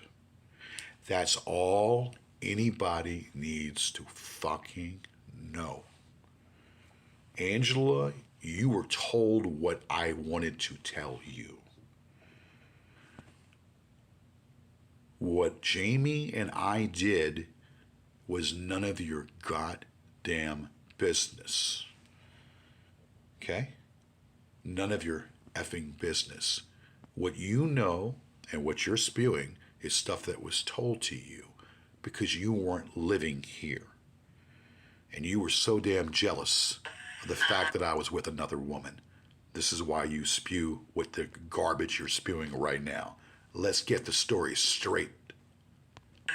When she started to distance herself from him, and he started to leave her all these abusive messages. What was it? Oh, right before then, though, I think this was the straw that broke her back. He had said something about he had had sex with her the last time she was there, and she didn't remember having sex with him. She told me she never had sex with him, but she did not remember this. She would have been unconscious, when it happened, and the whole thing freaked her out. He was hoping that he had gotten her pregnant. That's what he told her. Tell you something. It's a wonder that I haven't already gone after you already. It's a wonder I haven't taken you to court. Jamie and I were in a consensual relationship. Period. So anything that you say doesn't amount to jack shit. I'm going to cut this off and put this into 2 segments. We'll be right back. All right, this is part 2 of this. That first part took me an hour. I didn't want to go through all that. So this is going to be the ending of this. We're going to try to fast forward the other stuff, try to get everything in here. An hour of this crap. This is what I didn't want to do, but I have to do it, and I have to go through this to correct some things. Let me continue. This is part 2 of changing the skewed narrative, giving the correct narrative. That is actually like next level disgusting. Yeah. That is just disgusting shit. Do you think that George fires blanks? I mean, he talks about in the phone calls about how he doesn't wear condoms and how he's always busting nuts and people and stuff like that. But he's the baby maker, yet does all this and doesn't have any babies. I don't think that he has as much sex as he says he does. I think it's a bunch of bullshit. Jamie, he told. Like the shit that you said that we didn't have sex when we had sex 4 different times, you and I. Yeah, when we didn't have sex and you had sex with me 4 different times, and you were moaning and groaning like a little schoolgirl. You remember that? He told everybody he had sex with her. I don't know. He might have, when she passed out. And he's not getting a whole bunch of it, He's not getting a lot of sex. That's probably why. And two, we're pregnant with this kid. It would probably be, by accident. Most women, and they probably, get rid of it or use some kind of, There's not a lot of women out there that want to have his kid. That I would say. You did, bitch. You wanted my kid more than ever, bitch, and you know you did. That's a fair statement. The only mistake was me wanting to even have anything to do with you, because if anything was wrong with that kid, it would be because of you and your mental disorder.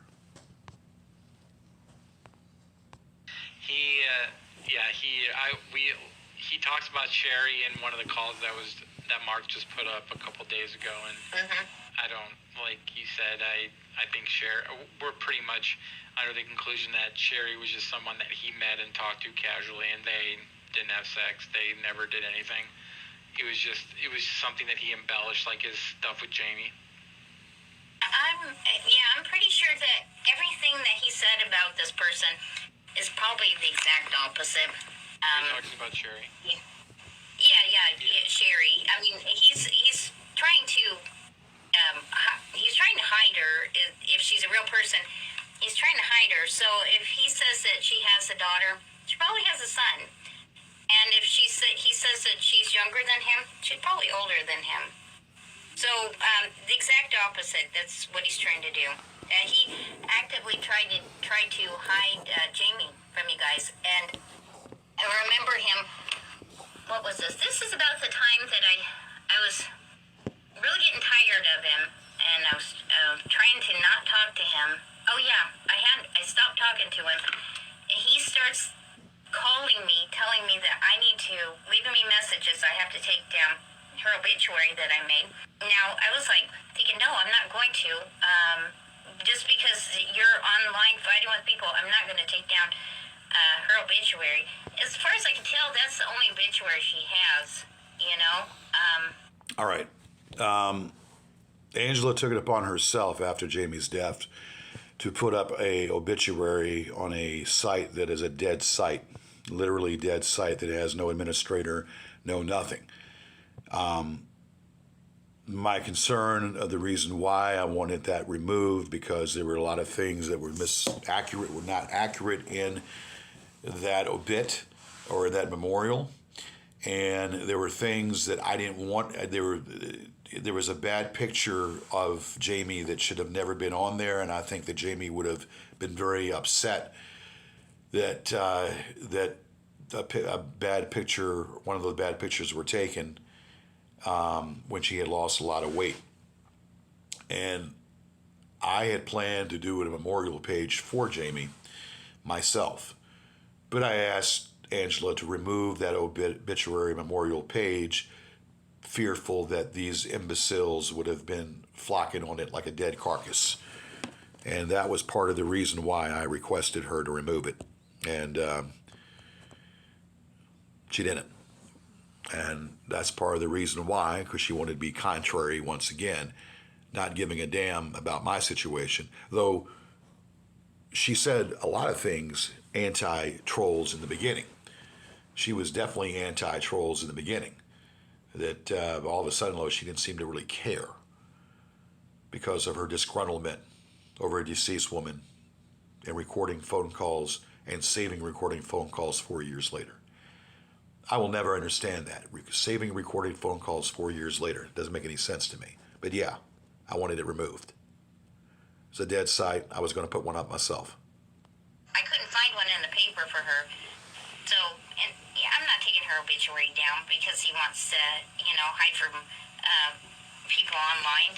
And I didn't want her identity exposed, and you know damn well I didn't want her identity exposed. I didn't want her family to have to go through a bunch of BS like they have gone through, which I think is all made up now, which I know it's made up because I eventually have spoken to the brother. And the brother had no idea of what I was talking about. This trip that these trolls made about a false allegation, the false lawsuit, never materialized, which we'll talk about that, never materialized. And it was all a game of charades to try to get me wound up and get me angry as my Achilles heel, to attack my Achilles heel pertaining to that situation. But the brother told me he had no idea. And I spoke to the brother at great length about it, and he found it to be very disturbing that these people would go at all lengths of the earth to try to make up a story like that, which it was a made-up story. Yes.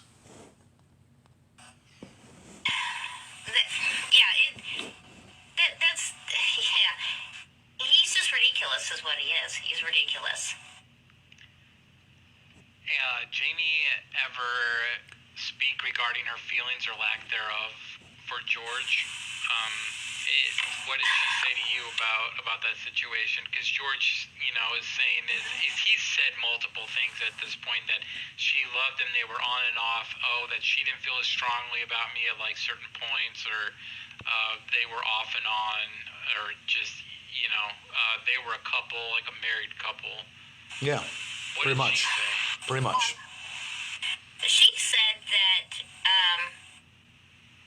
she basically regarded George as a friend, I guess, until the end when he became like real abusive with her.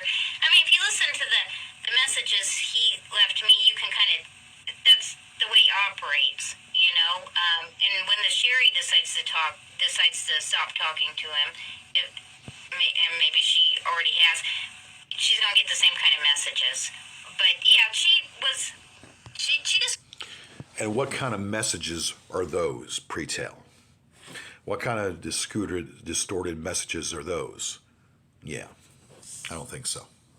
Wanted to be his friend. He wouldn't have it.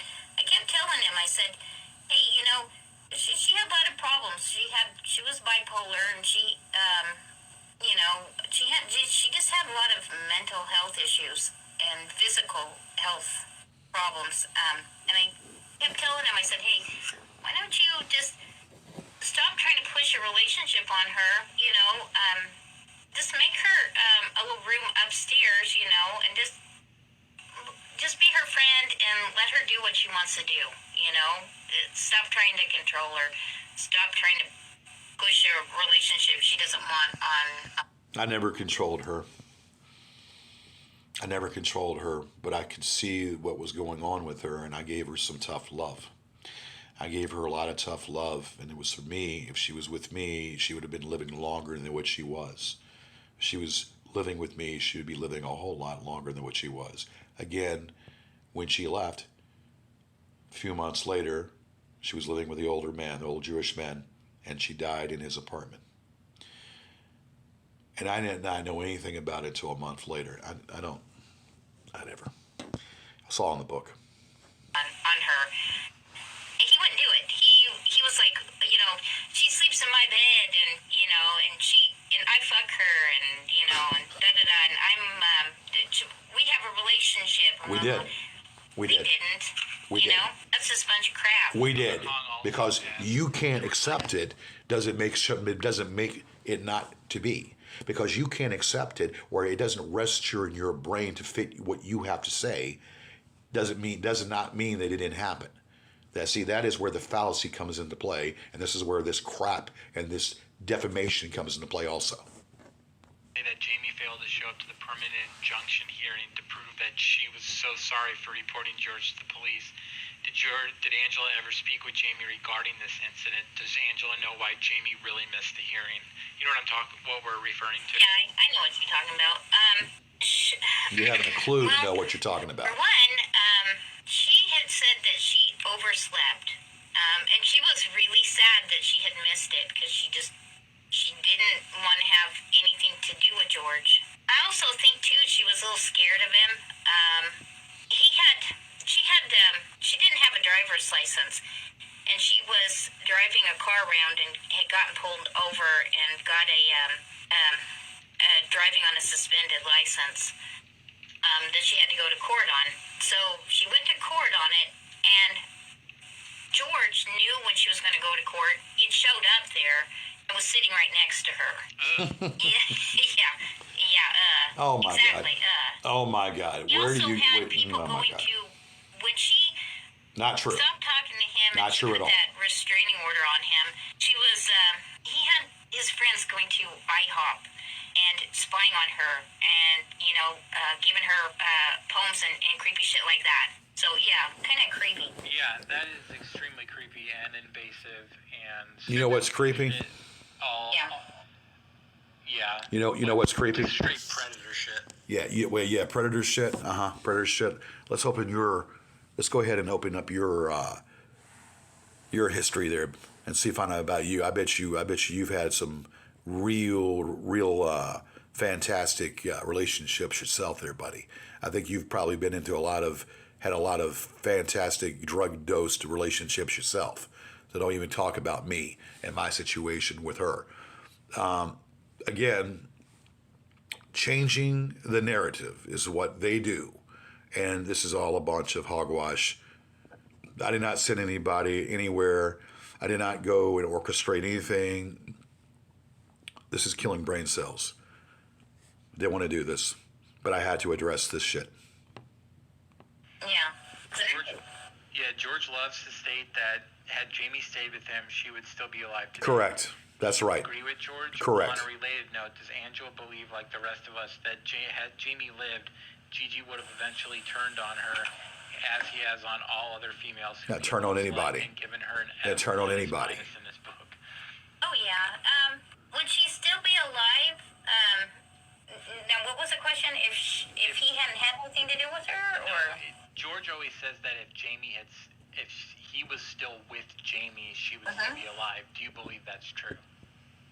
Possibly, but not for the reason that he's saying so. Again, he actually, she had that warrant out.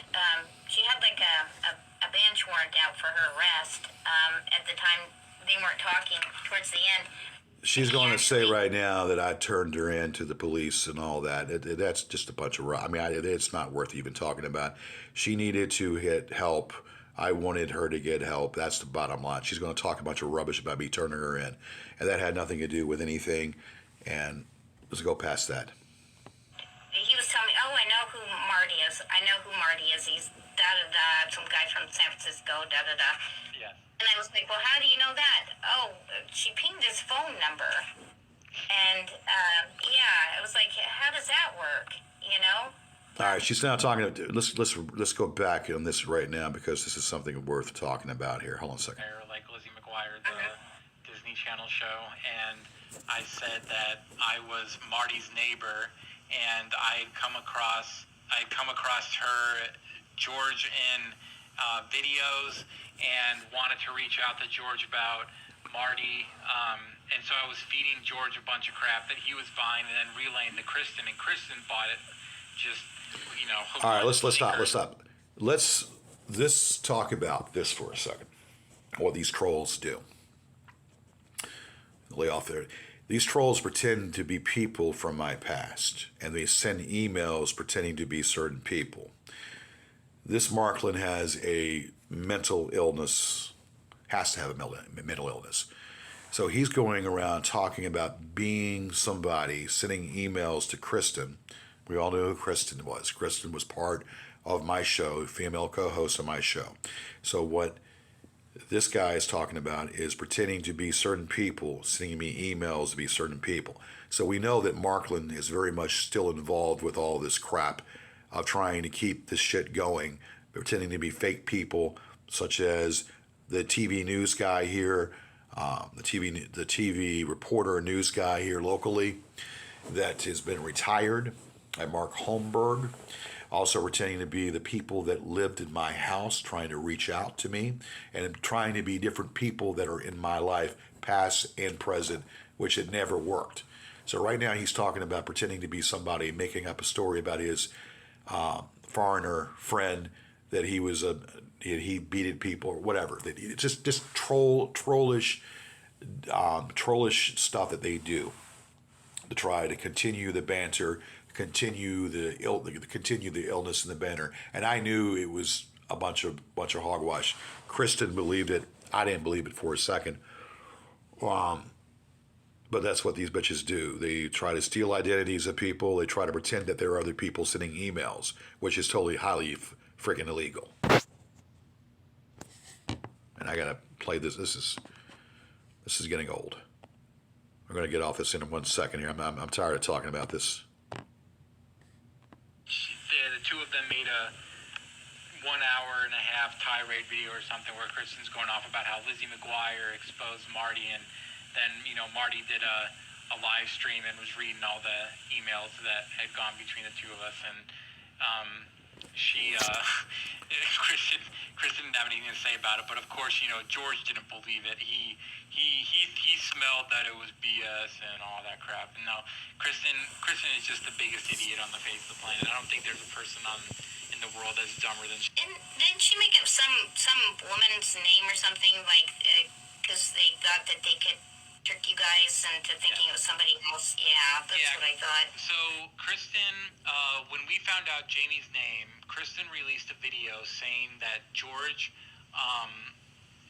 was in a relationship with a woman named Lisa Suzanne Wallace, who actually was a real person, but when this Lisa person had died, she was 17, and she had died like 10 years prior to when this remembrance video that Kristen put up was. I don't know how. We wanted to not let that. I wanted to get these bitches off of Jamie. I didn't want these bitches to bother the family, Jamie's family. And that was my gravest fear, that they would start attacking her or start attacking the family and making up stories about me, using their daughter's death against me. I did not want these bitches, these trolls, to be bringing up my name, making up stories about me, telling the parents. This is why I came up with a fictitious name, and it so happened to be somebody that had died previously. I did not know that. We just came up with a name, me and Kristen, then we ran with it. And I did not know that this was a real person that died. So let's get the record straight on that. I did not want these bitches, I did not want these imbeciles, trolls, to be bothering her parents. And I knew they would. But if they did, it wasn't to the level that I thought, because, again, the brother told me that he had no idea what was going on. This was to try to torment me. This act that they tried to do was to really get me going and get me wild up, which they succeeded to do. And obviously they knew what they were doing, pretending that this is all, it was all smoke and mirrors. It wasn't even real. They were trying to tell that they spoke to the brother. The brother told me he never spoke to them.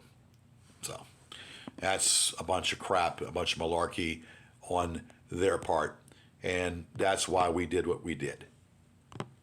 Kristen knew this person. I think they might have gone to school together or something.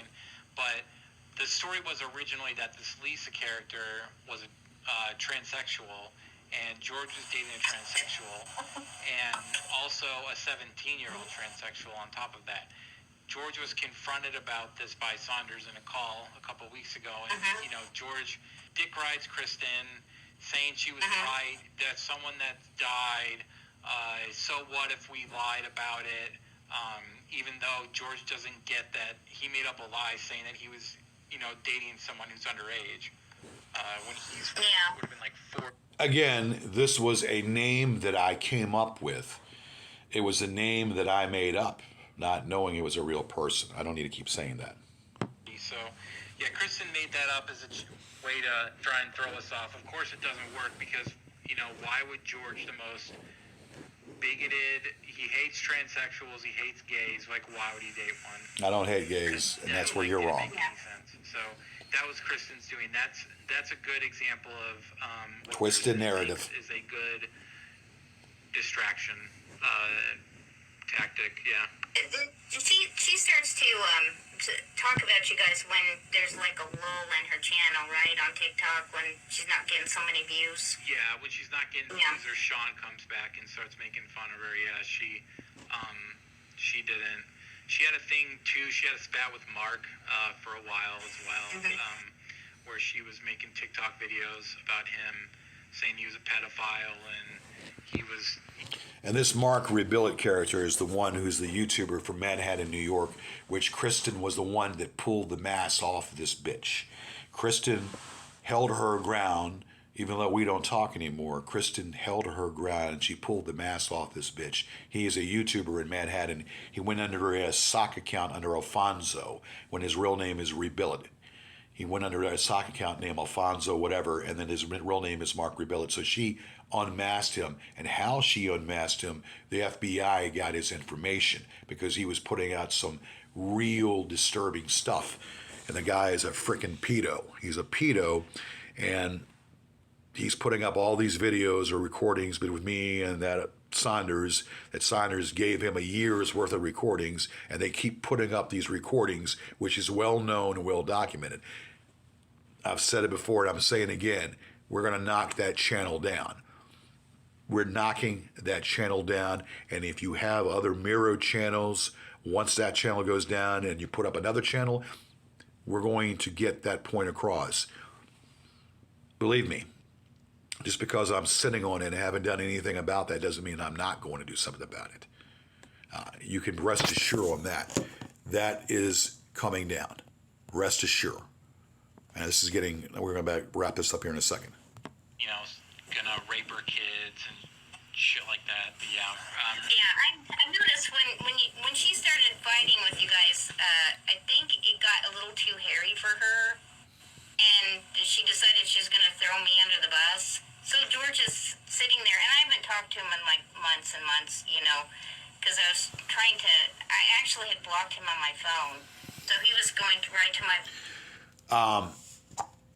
We emailed you, sangela72@gmail.com. You're getting emails. You've got a few emails from me at sangela at gmail at 72@gmail.com. So you have had some responses from me in relations to this, which is your actual email.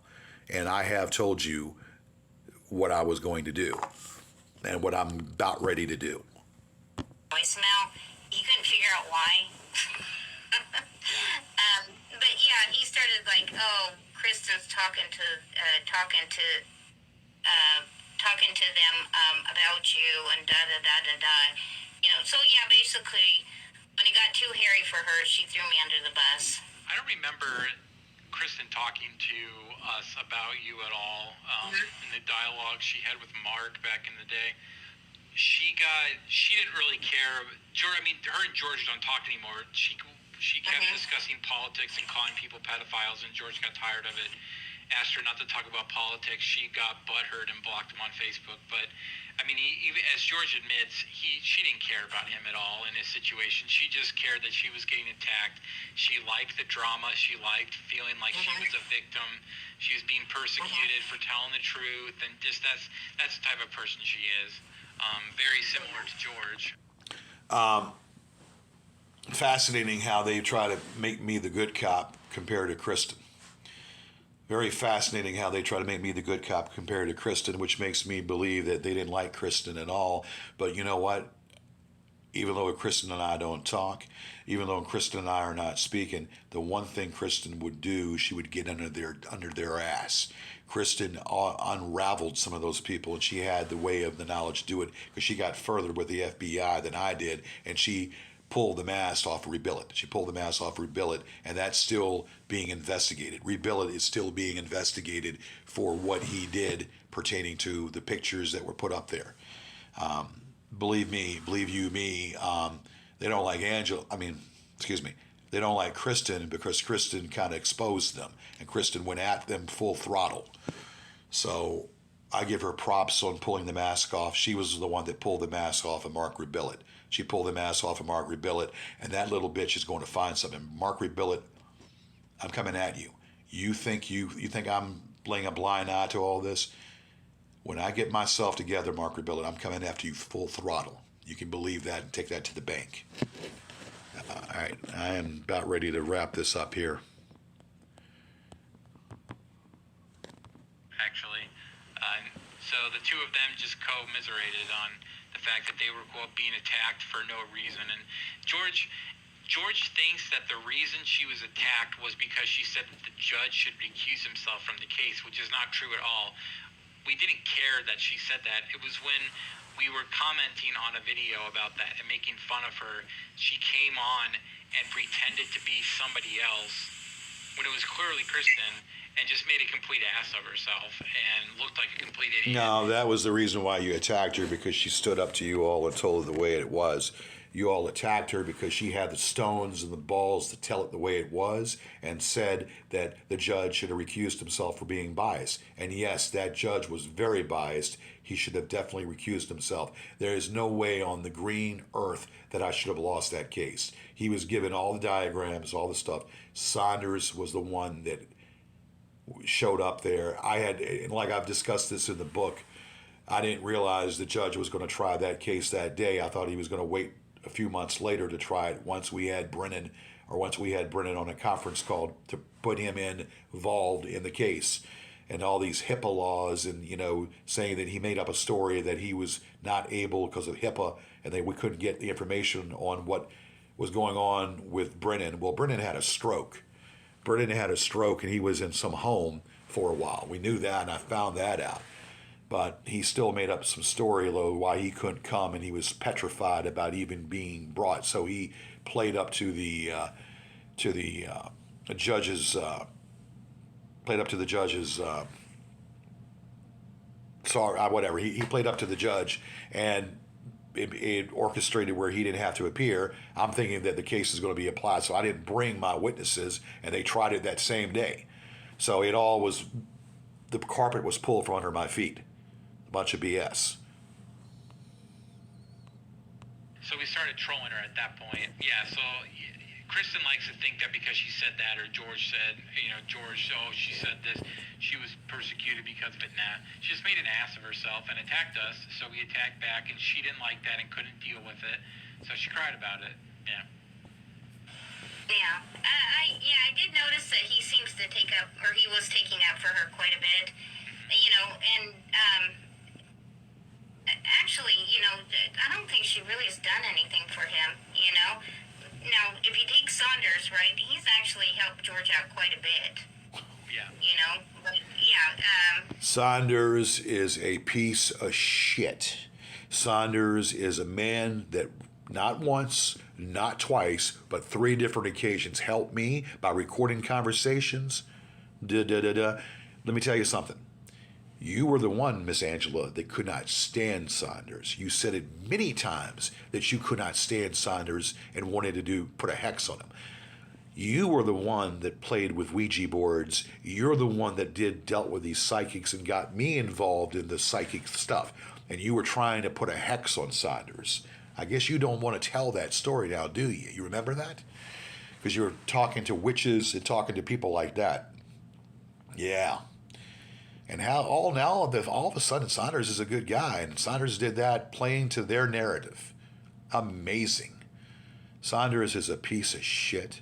Saunders is a backstabbing Benedict Arnold that didn't give a damn. He just liked the drama, and he told them a bunch of stuff and recorded conversations. And that right there was the Waterloo pertaining to him. Then see that bastard in broad daylight, I'm going to knock the crap out of him. See him again, I'll knock the shit out of him. yeah, he's really verbally abusive to Saunders. Yeah, it's funny because as much as George hates Saunders and as much as Saunders was a double agent, Saunders still ended up at the end of the day, by the span of them, the length of time that they knew each other, had done more for George than Kristen had done at all. Yeah. Like, And he done what for me? Done what for me? Not a damn thing, but screw up my lawsuit. Screw up my lawsuit. Besides feed into his delusions. So maybe that was something good enough for him. Who knows? He didn't have anybody else to talk. Screwed up my lawsuit, recording conversations, giving my personal business out. No, he didn't do shit for me. Taking my money, helping me lose a lawsuit. Yeah, you call that something? No. Yeah, I don't think so.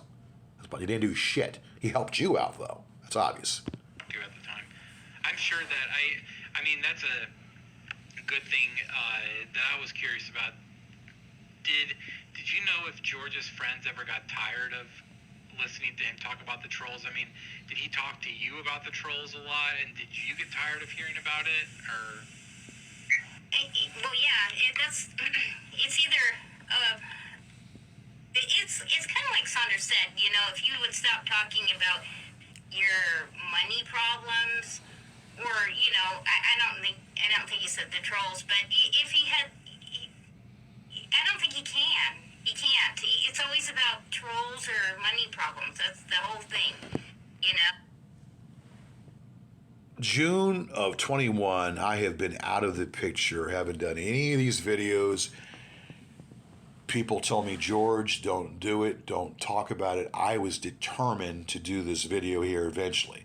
And when I say I'm going to do something, I do it. I'm a busy man. I work. I have a lot on my plate. And for the past year, I've been working, doing a lot of stuff, taking on a new job. So it's been very busy for me. So I don't sit around here trying to make up things of, So what I'm trying to project here and say is basically, when I say I'm going to do something, I do it. I took a sabbatical because I choose to. I didn't put this video up like Corpulent said I was, or Corpulent said I wasn't going to do it because I didn't have anything to say. Well, I had a lot to say, and I got more to say. It's already been an hour and a half, and I'm already mad at myself for even going this long with it. But I wanted to correct some things from this woman that she came out of her mouth, out of her pie hole. All right. And this right here is taking me forever to do that. All right. And now I'm going to wrap this up here, and we're going to get into something else here in a second. And what are you doing for him lately? That's what he likes to say. What have you done for me lately? Shit, what have you ever done for me ever. Yeah. You know? Yeah, What have I he's done such for a you? He's such a goddamn. I'll tell you what I did for you, bitch. You would cry to me about getting into car accidents repeatedly, and you would tell me that what should I do? You would get into you had a phobia of driving cars, and you would call me up, say, "Oh, I just got in a car accident. What should I do? I don't know what to do." And I would comfort you. I would help you out. Many times when your father got killed in that car accident, you confided in me. You laid it on me, and what I find very, very interesting, the last civil conversation that you and I had, it was about your deceased dog. You just lost your dog, and he died. And you were crying on the phone, and I was trying to console you. Don't hand me that shit that I've never did anything for you. I did a lot for you. And I also helped out. I paid for the meals when you came down here, and I took you around town, showed you around Richmond when you came down here. Don't hand me that shit. The last conversation you and I had, you were crying about your dog. You lost him. And then you came out, and then you made this, you'd start talking. You start talking about talking to the trolls. You actually came out and told me that you start talking to the trolls. The minute you did that, I went off on you.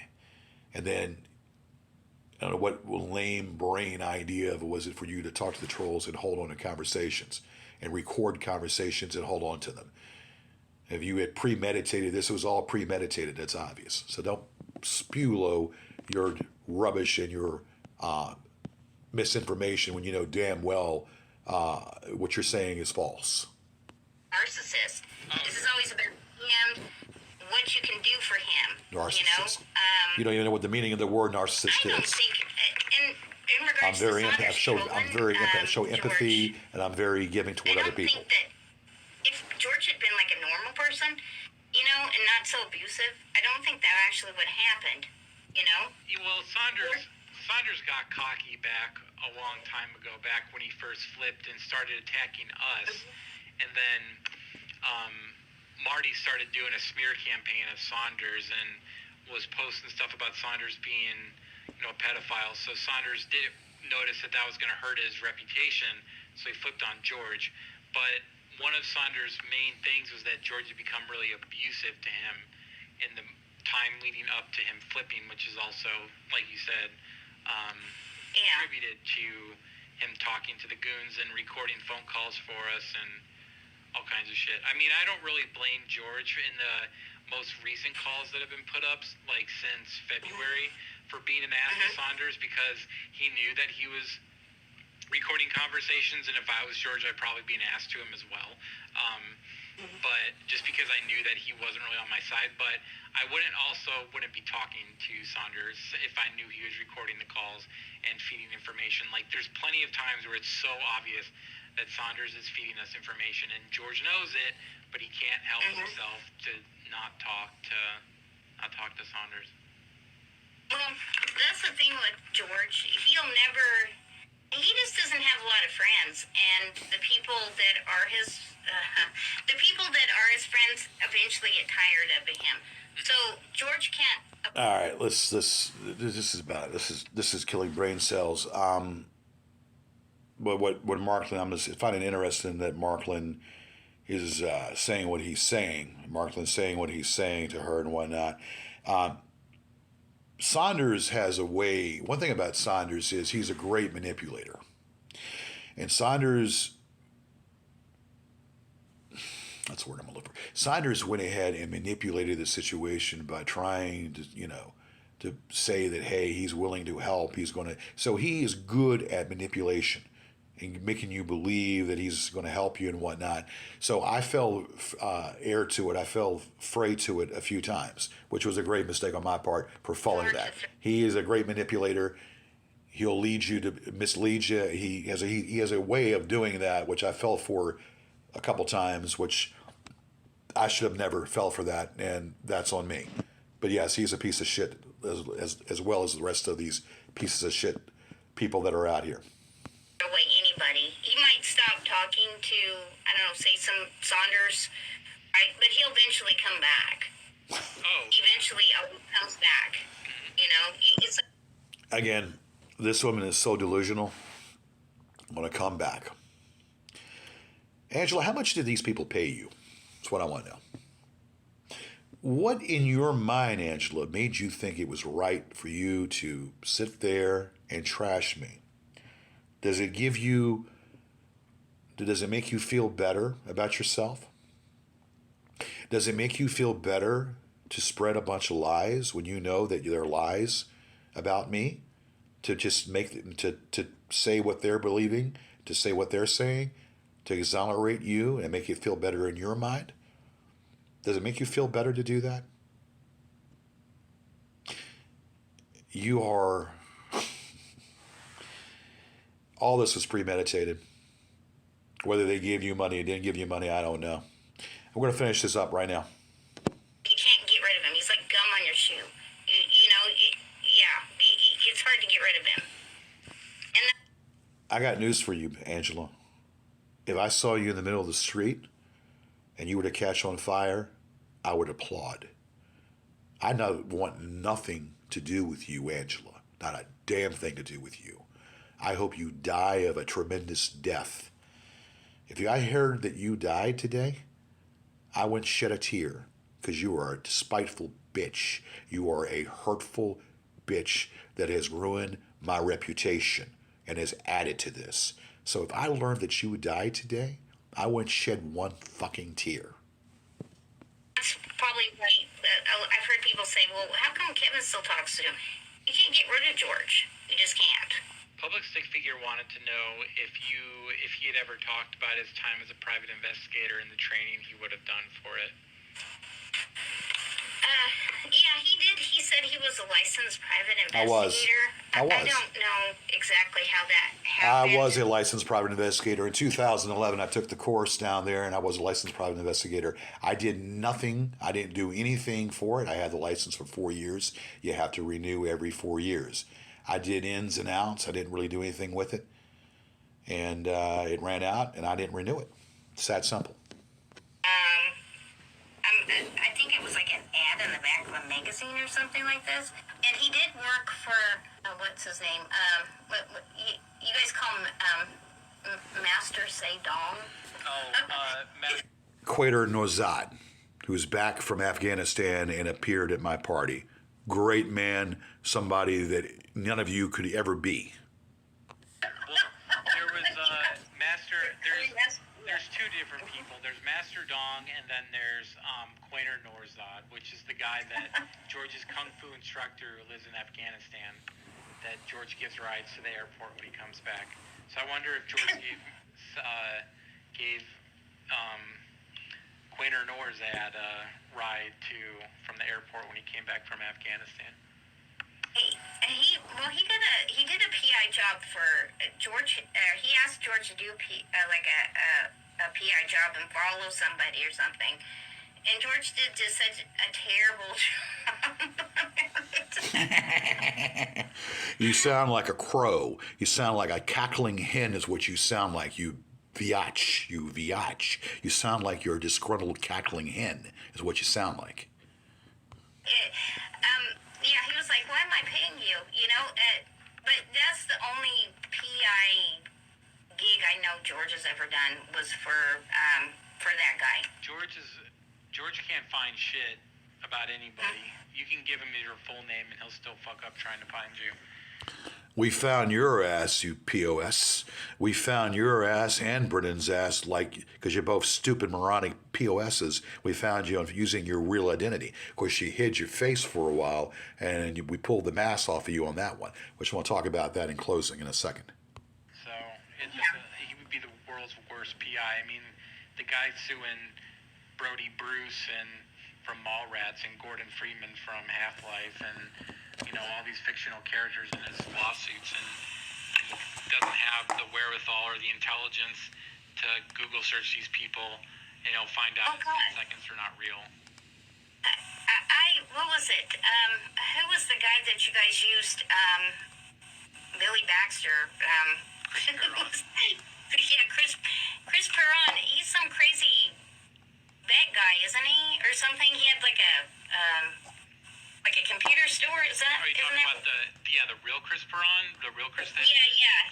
He had a computer repair Parashore called Dat Boys, and Yeah, even I could figure that out. I mean, it's just like, but no, George doesn't know that he should, Google people's name and see if they're a real person or a made-up person.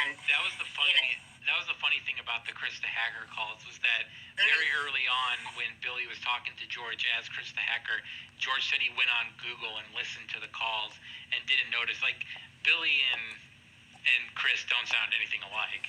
So, listening to a phone call for 10 seconds would tell you that, hey, this person is not who he says he is, but George can't do it. George cannot do a second of background research because he's hearing what he wants to hear, and what's happening is too good to be true. Right. Yeah. Well, that's the thing, though. I mean, it's like anybody who has like just half a brain can go, this guy just came out of nowhere and wants to help me. That's a little odd. You know what I mean? I mean, that And just happens. feel skeptical about it. And George won't. George He's all the just time. by instinct. Oh, yeah, every time. I think That's it was Sean that okay. said Well, that they're he making calls- reference to something of a person, one of the trolls that decided to try to give me information. These trolls do it all the time. I don't fall prey for it. I mean, this troll decided to give me information and record conversations as well. I don't fall for this stuff, and no, it's never going to happen again. I'll tell you that. for every scam. He really does. He falls for every scam that. What he scam is fell that? for- What scam is God, that? there was so many scams, like a Nigerian. No. You are talking totally out of your ass. Again, you're only told what I told you. So you would have no way of even knowing the truth. So you only told what I tell you. Scam and He admitted to falling for that. He lost $20,000 and only got $2,000 back from it. oh my God, there was like mystery shoppers too that sent him a check that he was supposed to deposit in his checking account. And then he was supposed to wire the money to No, the scammers. you're full of shit. But the thing is, George wasn't going to wire the You're- money to the scammers. He's just too greedy for that. But it was a fake check. It was like. Of course, I'm not going to So do that. What kind of the an bank- idiot I you think think I he am? took some of the money, and the bank was like, hey, that. It's a good idea. I don't blame you one bit. Have you gotten a chance to read the book at all? Read more of it? Oh God. No, I haven't. I should. I kind of.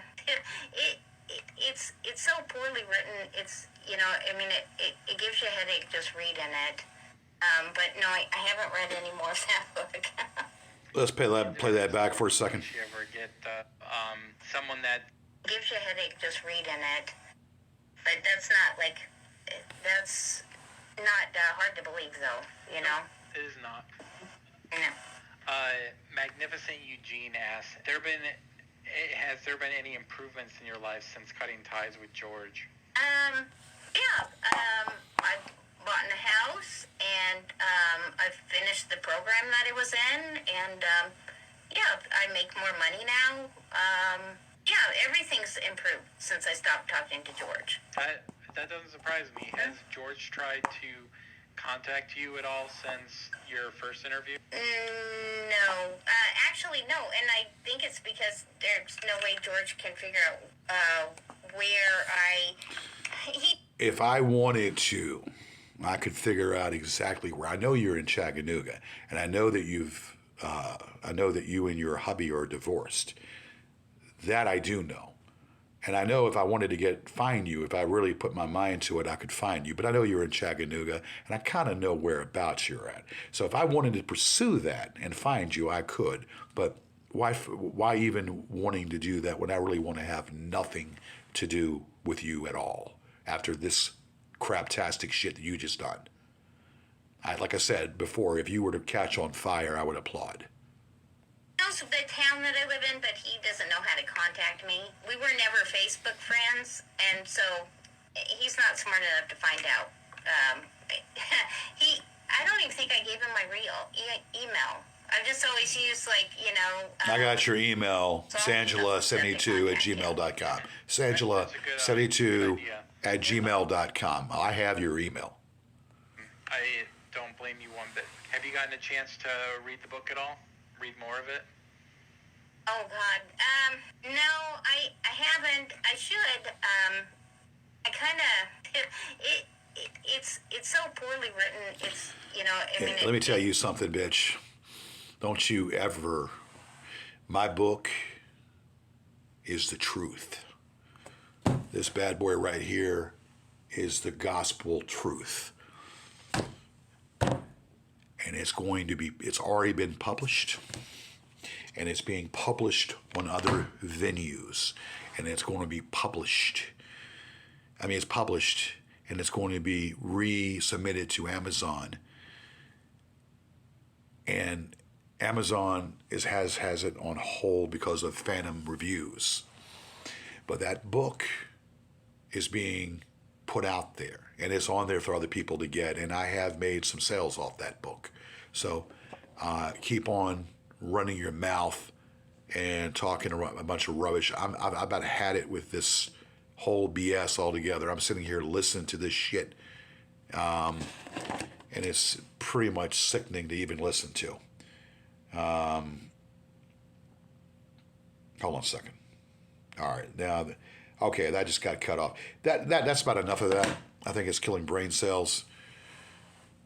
We're going to get into some other topics here. We're going to get into Roger here. I can't really pause this thing here because I'm running off of two different. Okay, here we go. Let's finish this up here if I can. I can't finish that up. All right. Well, that's enough of that. Angela is a liar. Angela is someone that can't be trusted. Angela has a lot of previous history to her. She's a conniving, backstabbing bitch. She's a backstabbing bitch. She's a liar, and she's conniving, and she only spews out something to fit their narrative. She thinks that basically that she's a queen, or she can say no wrong, and she can go ahead and spew a bunch of lies. And everything that she spews about me are lies. Angela, you can rot in hell. I had to correct that. I want to say this too. I've heard enough. I mean, I was coming to the end of that anyway. I want to tie some knots to some other things too. Roger Kohler, who we talked about briefly, and I've listened to that, he asked Marty why they still continually mess with me. And Marty told Roger that he does things to control, that when people are for, or why did they put the picture of Roger's, about Roger on his apartment, in front of his apartment mailer there in the front of, for people to see. They did the same thing that they did, and so Marty had told Roger that basically that he did that to get him to do a different reaction, to make him turn. Look, here's what you don't understand. You think that you can make people, you can buy people, you think that you can go ahead and have people turn because they're being pressured. Saunders is a weak, pathetic human being, and Roger Kohler is a weak human being. All right? For what Roger did, there's no explanation about it. The only logical explanation about Roger is he's autistic. And autistic people have a pragmatic way of thinking things. They don't think things out. Autistic people only think about the pragmatic, emotional rev in the moment. And that's how they operate. And so therefore, he bought into whatever was being said. So this is someone that I treated with ultimate respect, treated with the great respect. And then he goes ahead and turns on me and compromises my book. And I went after that bitch, and the sheriff didn't want to pursue it. And I told us we got another sheriff to go out there, and the apartment complex is hiding him. But I know he lives there, and if I want to pursue that, I could still pursue that. I just didn't have the time and energy to reopen that lawsuit against Roger. after the sheriff served him. The sheriff served him twice because he was served. I'm going to say this, or was attempted to be served. I'm going to say this to tie the knot. So, Martine Naturalta, I got your picture, buddy. I got your image, and I'll drop it. I'll drop it and let everybody know what kind of bitch you are, because you are a bitch. You're a conniving puss. I don't give a damn what kind of money you made off of Bitcoin. I don't give a damn about any of that. You don't know what I'm capable of doing. And just because I haven't said anything, just because I choose not to say anything, doesn't mean that I'm not aware. I'm going to say this. I'm going to continually live my life. And if you ever decide to be froggy and want to come out here from Great Britain, that's where you're at, I challenge you. Show your face out here, and I'll knock you out of kingdom come.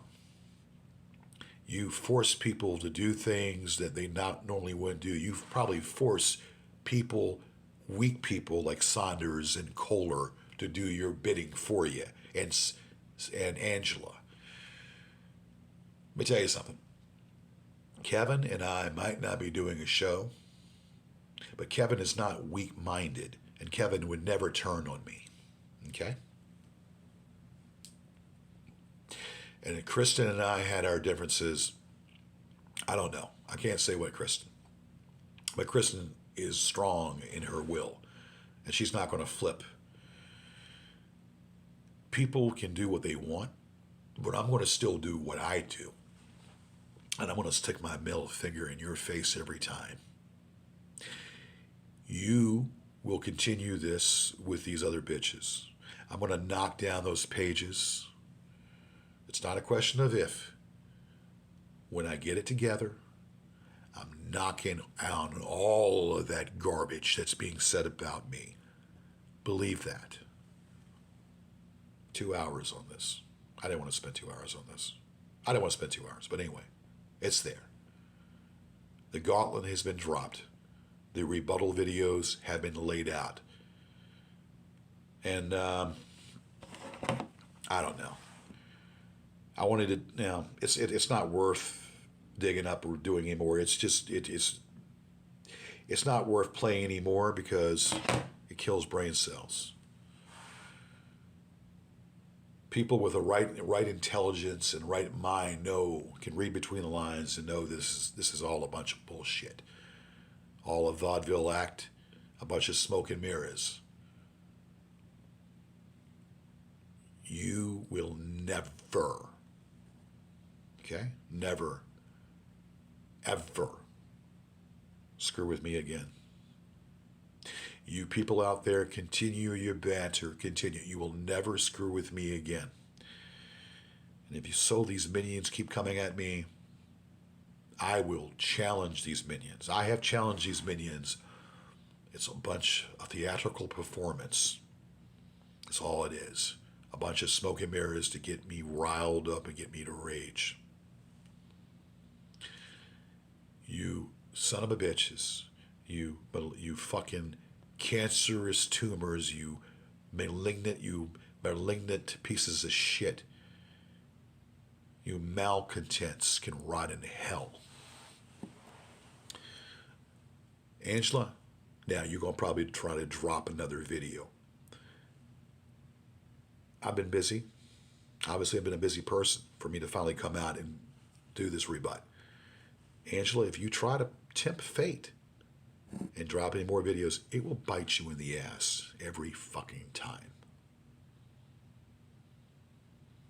I'm going to stand my ground, and I'm going to hold my ground, and I ain't going to back down. I'm an alpha, and I've always been an alpha. This shit is going to end, and it's going to end because I said so. All right, I'm done with this. I've said what I needed to say. That's it. Done.